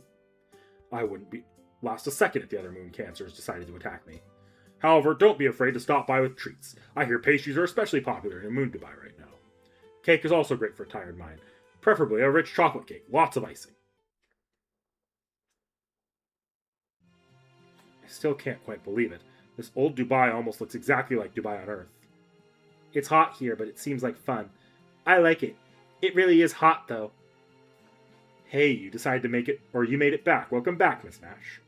Thank you. Has anything changed in old Dubai? Nope, it's the picture of peace. Not a single attack from any other areas. But never mind that. You were amazing. I can't believe you actually defeated Area E's Moon Cancer. The 63% of votes she had are still up for grabs, but they should go to other areas soon. There might be a difference in Area C's rating, but at least things should be up more on even ground now. Percival, Nikitich, so I wasn't seeing things. It's really you! I can't believe it. How are you here? Oh, really? I see. You two are responsible for Area E's downfall. Well, you two are a knight of the Round Table and a Russian hero. Even in an unfamiliar land, you're still as dependable as ever. Not at all. If anything, you're the one who deserves to be praised, Bartholomew. Well done keeping Master and Mash safe so far. Yeah, you've been great. Your level head saved our bacon. Plenty. Honored as I am to hear that, Master. I was just doing what I could to survive. I didn't actually fight. Alright, now that you two are here, we should go visit Jinako. She'll want to meet you and hear about what happened in Area E. That'll get us out of the sun, too. Nice, cool rooms are the best place for conversation. Chakra will be glad to make us some drinks, too. Way to go, guys. Congrats on your victory. The chai is always yummy here, but thanks to you, it's extra yummy today. I was just hoping you might be able to tell the lower Clan Sky's rating a little bit. But you went and beat her. Things never go this well for me. That said, it's not like I wanted Clan Skya to go away or anything. She's still technically a servant on humanity's side, so it would have been nice if she'd stuck around. And it's not like I don't feel a little guilty about making her leave, even if she's the one who chose to do it. You have nothing to feel bad about, Jinako. Skya left with no regrets. She may be astonishingly intelligent, but she's still a beast at heart. She left because she's already done what she wanted. Done what she wanted, huh? Now I wonder just how serious Clan Skya was about all this. Her plan to make everyone into pets sounds less like annihilation more than it does terminal care or something. Definitely not quite the same thing as BB Dubai's definition for how humanity met its demise.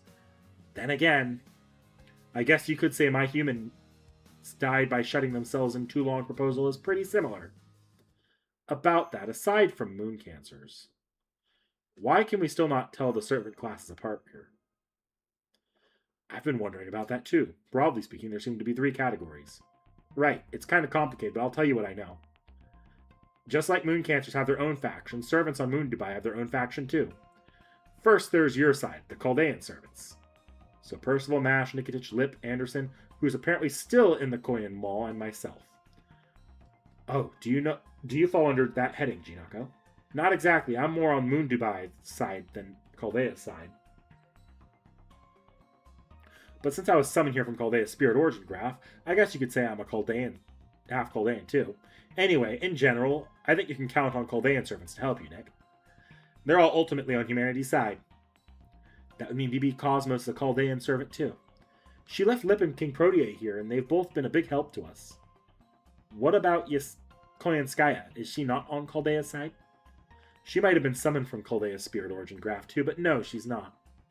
She became a moon cancer after someone else in Moon Dubai summoned her here. Based on what we know now, I'd expect that someone is BB Dubai. What about Astolfo and Edison? They both have masters of their own.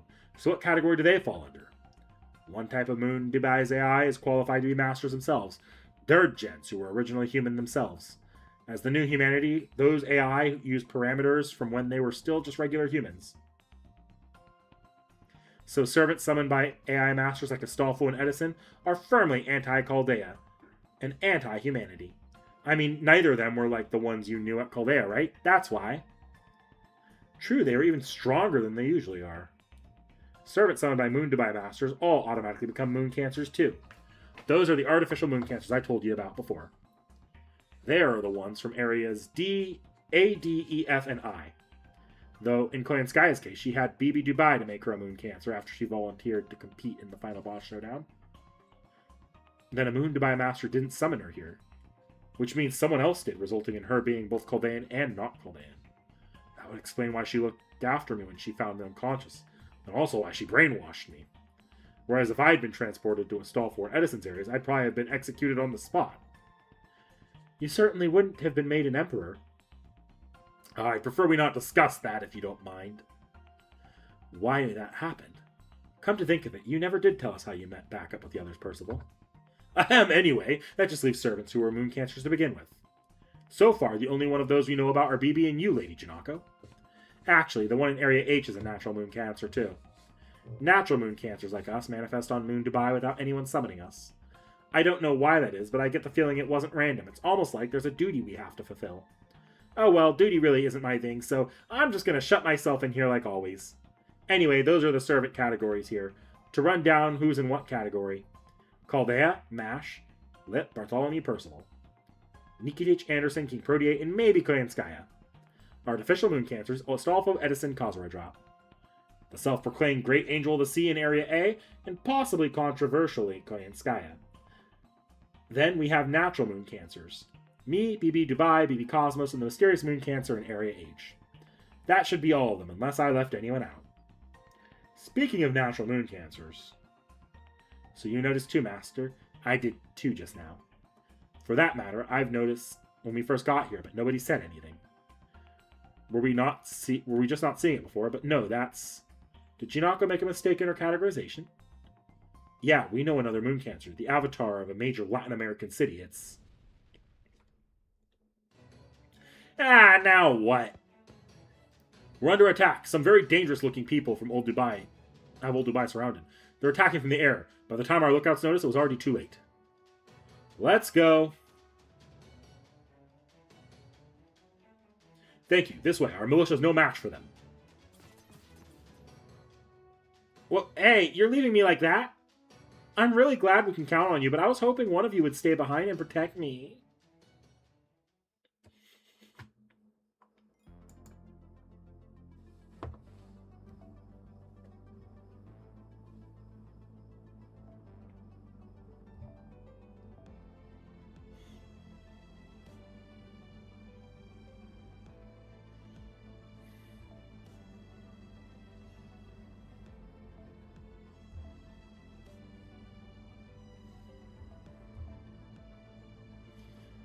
Will I be required to bring MASH to this? Are we still doing this? No.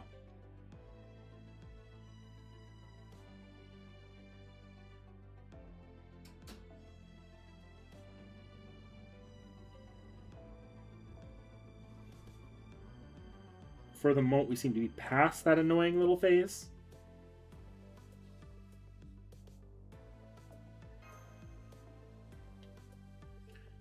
I am getting really tired of resetting my team, though.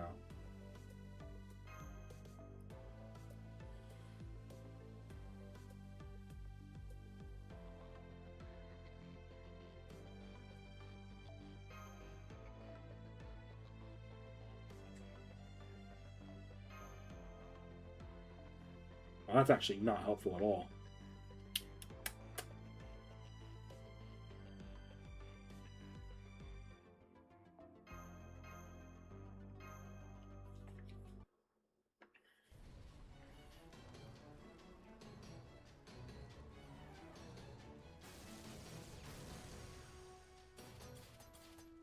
Is everyone okay? Who's attacking us? The mechanized soldiers, but they've upgraded their specs even more. They can fly. They can fly now.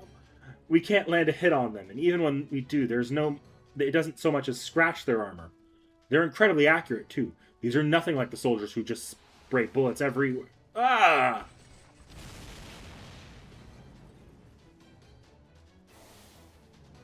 All of you, get to the shelter in the buildings. We'll deal with the enemy soldiers. I knew you wouldn't let us down, Miss Mash. Good luck, Master Guy. We got this. First, let's take back the plaza's airspace.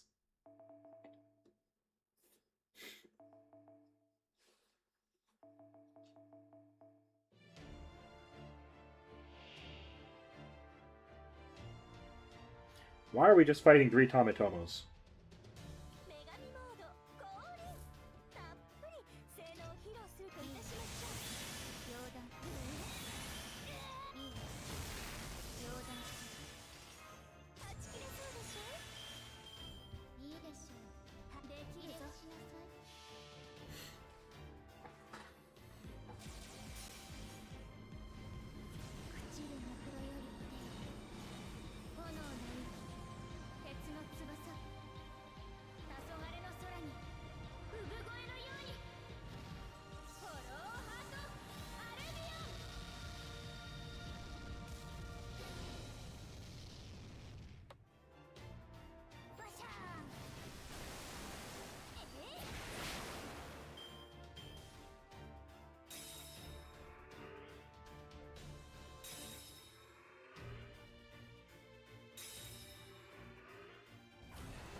Man, I attacked everybody that I didn't need attacked.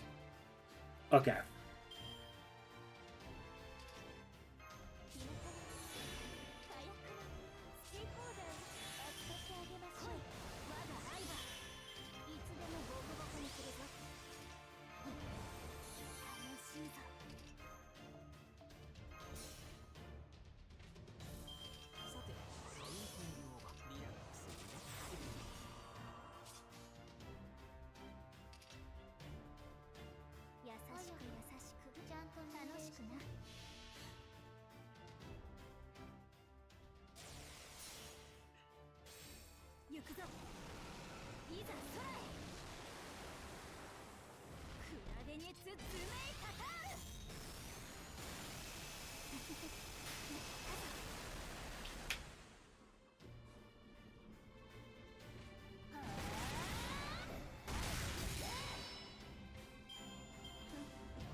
Hang on, before I keep going, there's something I really want to check. I'll read the story first and I'll check it.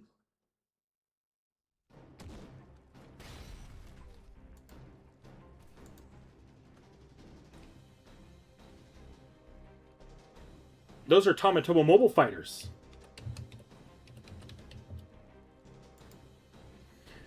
They're too strong, too fast. I can't hold them back.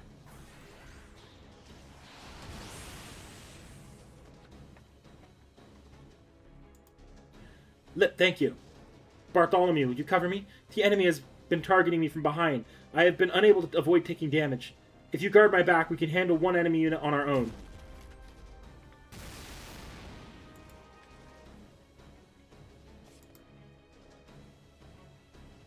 I'm sorry, I can only handle one too. How many of these things are there?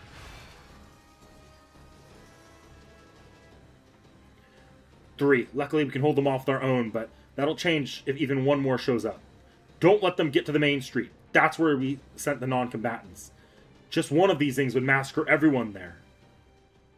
Don't worry, my only target is the Moon Cancer violating the rules. I have no intention of robbing Moon Dubai's citizens of their lives, at least for now. That voice coming from above.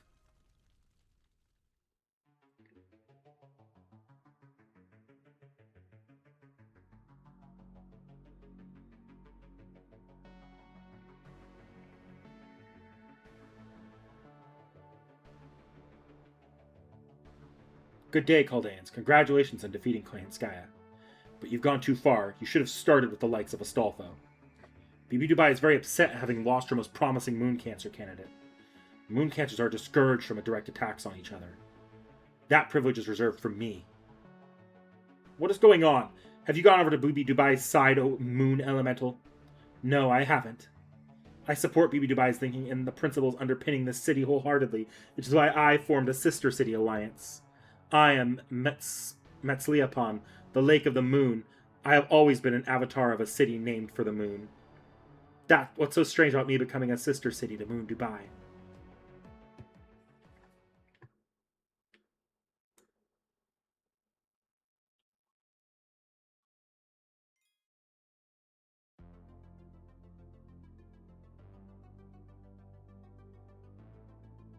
I need to do a little bit of math here before we continue.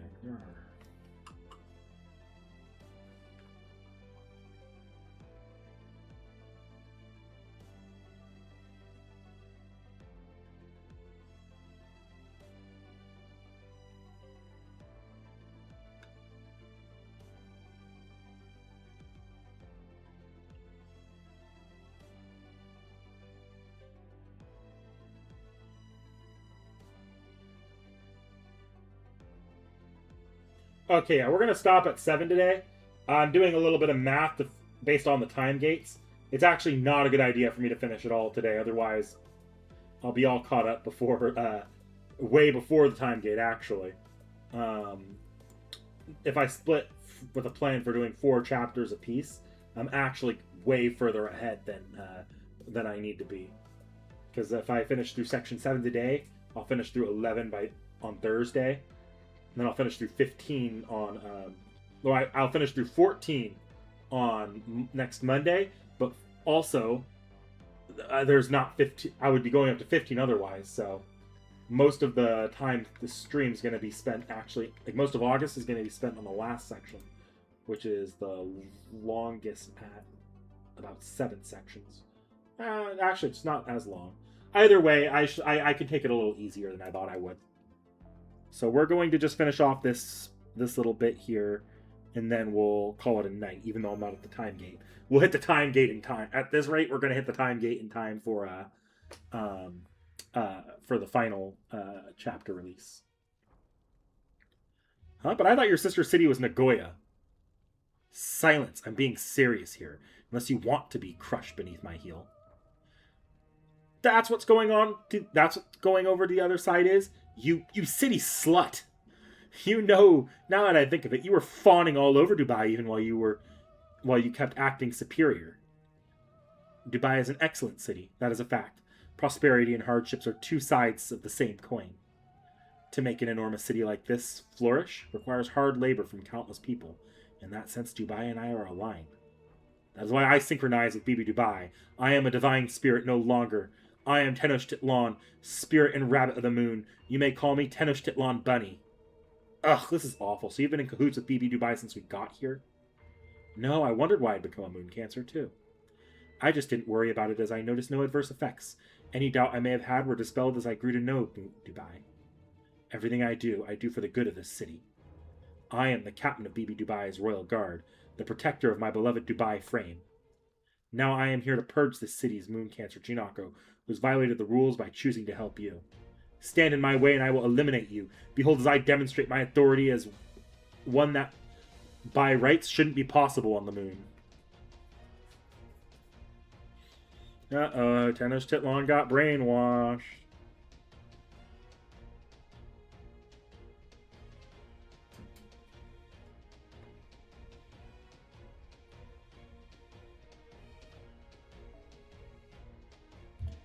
I just hope they aren't going to force a mash start.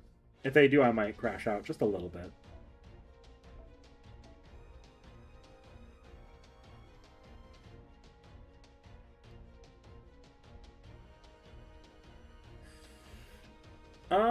Yeah, I can do a little bit of supercharging.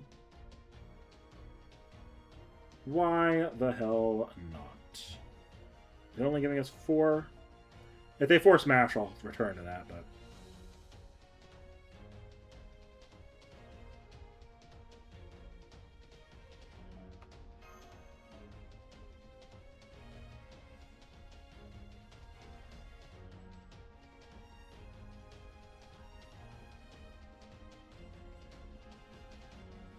Where is it?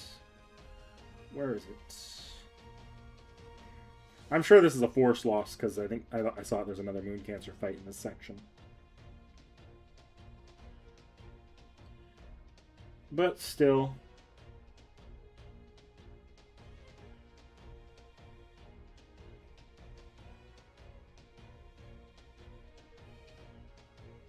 Where's my demonic bodhisattva C.E? There it is.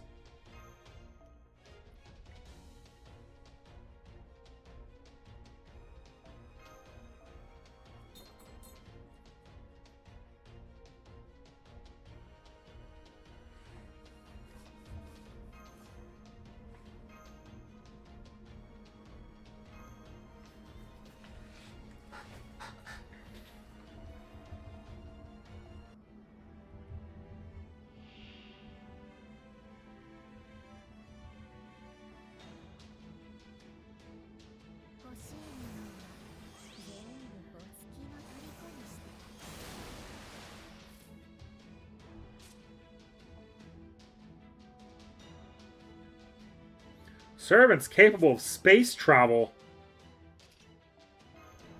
The fuck?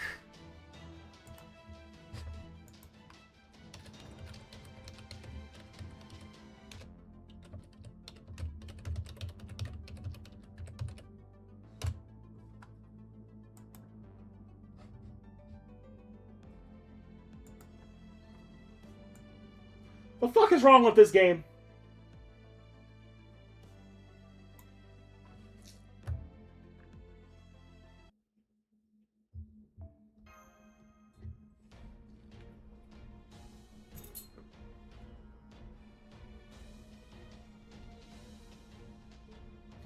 Okay, we're changing up the plan here because I don't really want to fuck with my team too much here because then I'm going to have to rebuild it from scratch. We're going to go all the way here to Space Aresh. Knowing that I can't do anything with the rest of my team anyways. But I don't feel like redoing the entire team either.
Yeah, I fucked up.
Endurance battle, and I managed to win it in one round. Or managed to win it there.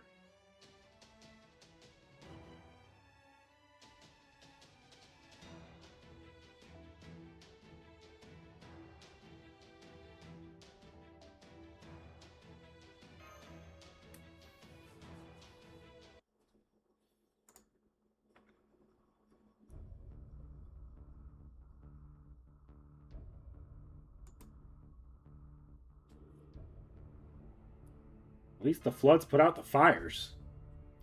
Unbelievable. You think you've won? You actually think I was taking that battle seriously? I told you my target is Jinako. If you're all here, then none of you are protecting her. I know where she is, too. The execution device should be making a mincemeat of her right about now. What? Oh no, Jinako!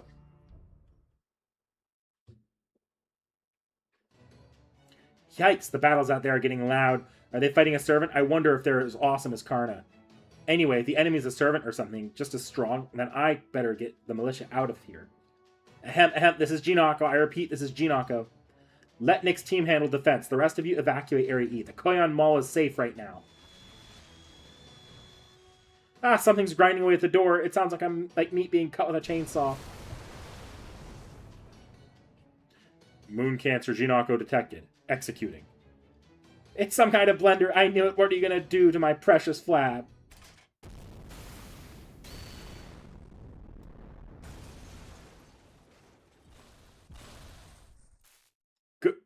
Unforeseen attack.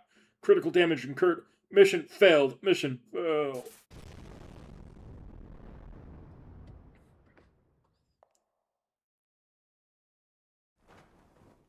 Let's go.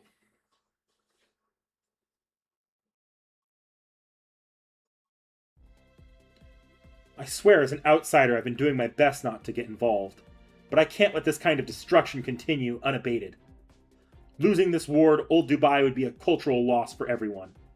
So in order that we retain this rich, scintillating culinary culture, I will dispatch these invaders. What? Who is that?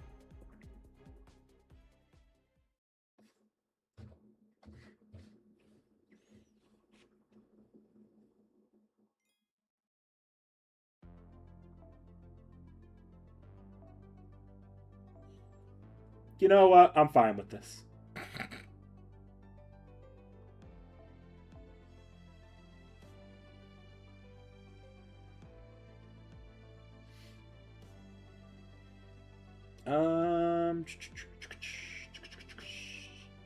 How do I go about this? Third slot. Let's put you. And then wait, no, I should have put Merlin in that slot. I'll move you to the back line. I want Merlin up front. I'm gonna put Mash in the back here.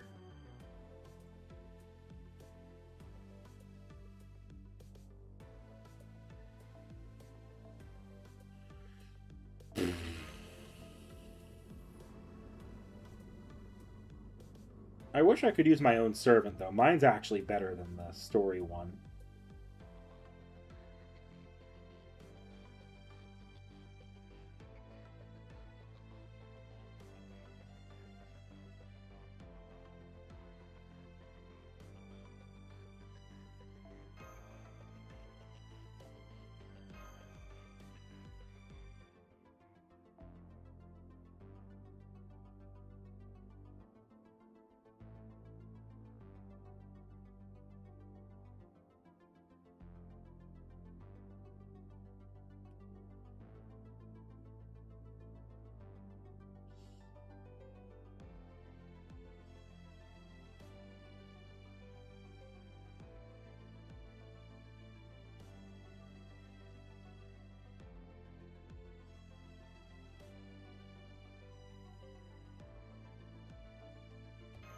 There we go.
Nothing I can really do about those. Much as I want to pop one of those, they're gonna instantly. I'm gonna instantly get knocked, like prevented from doing anything next round.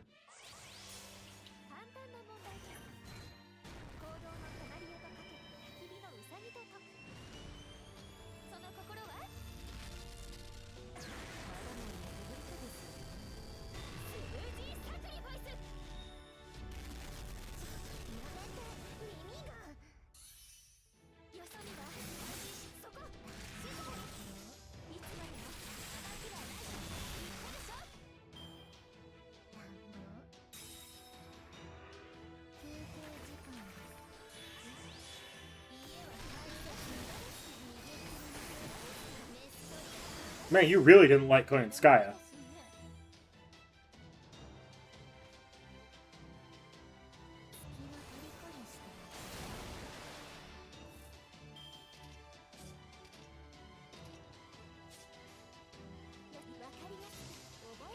Whatever, this works out. I still have my NP back, and I have 2 face cards, so I don't need to worry about anything.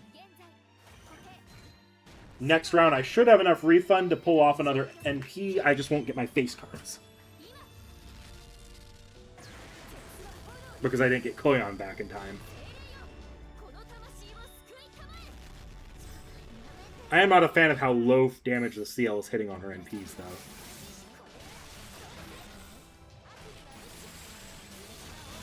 Oh, God, this hurts compared to what my C.I.E.L can do.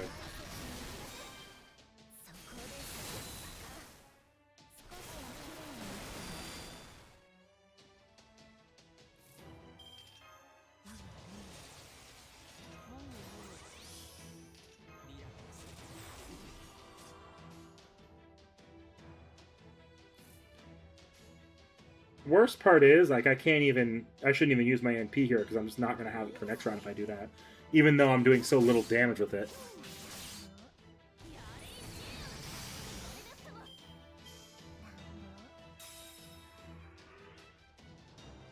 Okay, good, the fight's over anyways.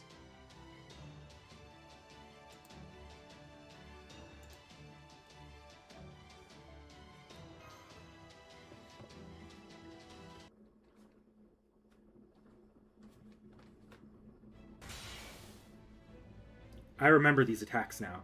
You're the mysterious servant we encountered while we were sightseeing. Bibi Dubai did not say not to engage with servants from outer space. Or did say not to engage with servants from outer space. Fine, I suppose Janako has been punished enough. Besides, she's a coward of a moon cancer. I doubt very seriously she'll so much as consider trying to win the election after this.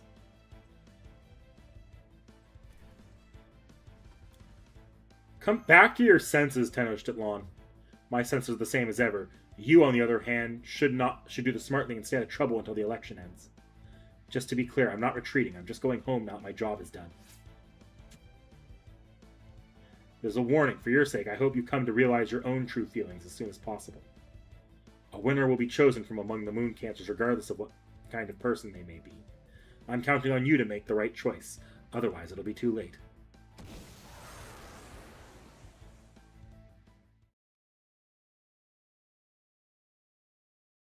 What was that all about? At least she didn't hit you with whatever she threw at you, Master. It looks like some kind of membership card. Her taste is absolutely atrocious. These patterns look like the writing of some kind. Weird. They seem legible, but I can't read them.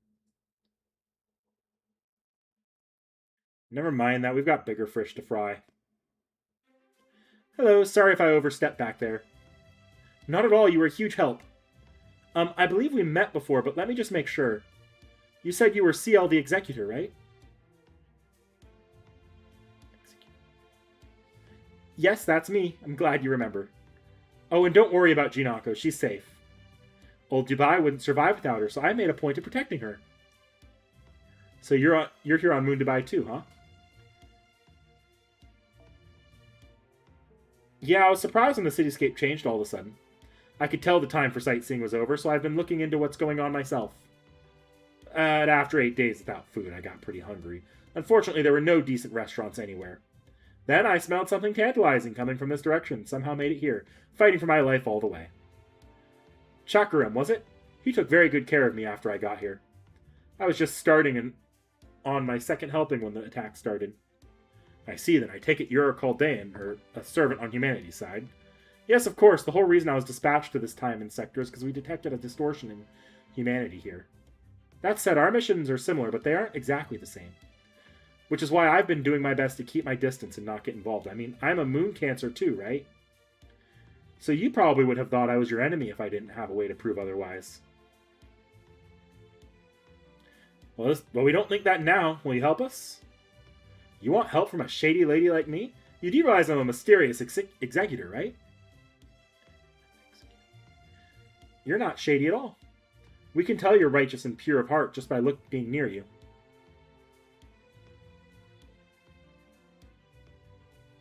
Yeah, there aren't many servants who exude lawful good to this degree. Indeed, you remind me of Sir Galahad, or perhaps I should say Mash. At any rate, keeping old Dubai safe, as you just done, would be a great help. Yeah, we don't care that you're a moon cancer. Hell, Master Nick here doesn't even bat an eye at working with beasts. Nick? Did you say Nick? Then you must be the legendary master who brought the recipe for homemade curry to the Sapphire Galaxy.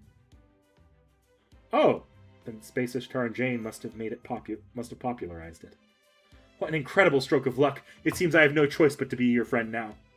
Alright, allow me to introduce myself properly this time. My name is C.I.E.L. I'm an executor, an anti-vampire specialist. I can't help you out as much as I'd like, but please don't hesitate to call on me in an emergency. There's only so much I can reveal about my oh-so-mysterious position, but I'll be happy to assist as much as I'm permitted.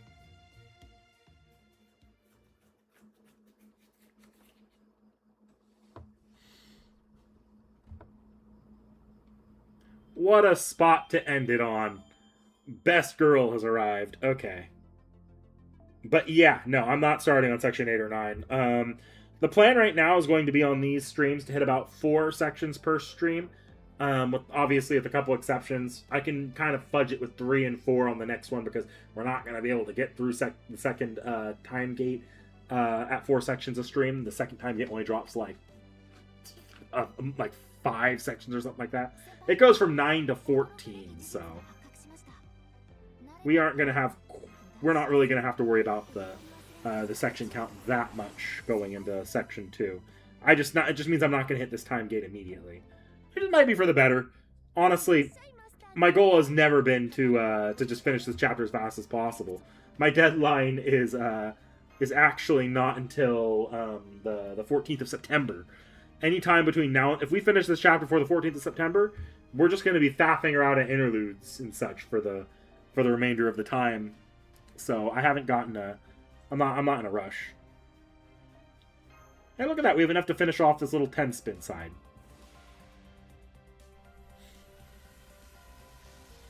Can we pull anything in these last 4 spins before the 10-spin hits? Probably not. My luck has been shot in FGO lately. I took like almost a full half a pity for one copy of what's his name? Azrael.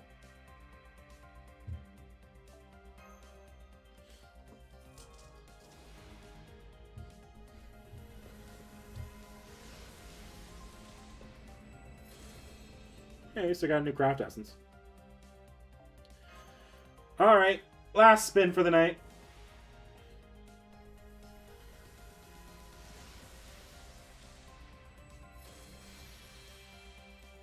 I got another one of those.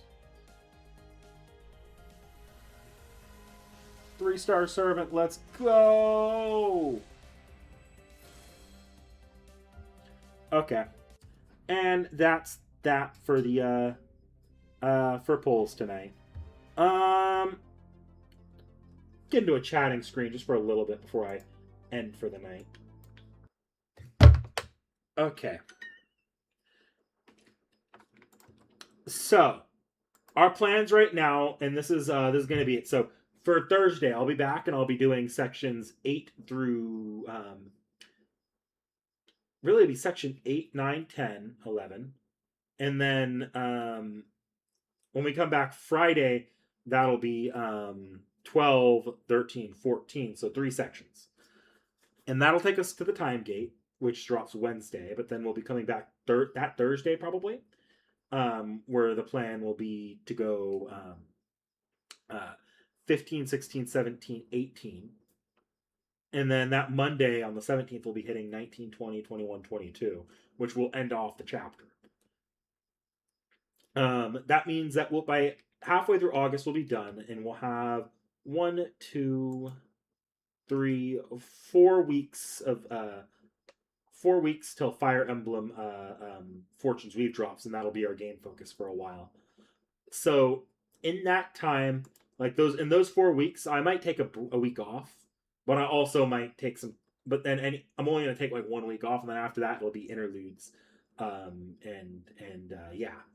In that time as well, though, because in the next 2 weeks, probably on the based off of when anniversary was, we're probably looking at the week of the 17th. So 2 weeks from today, sometime in that period, we're also expecting the summer event for JP to drop. So I actually might be playing some of that, doing some of that grinding on stream as well.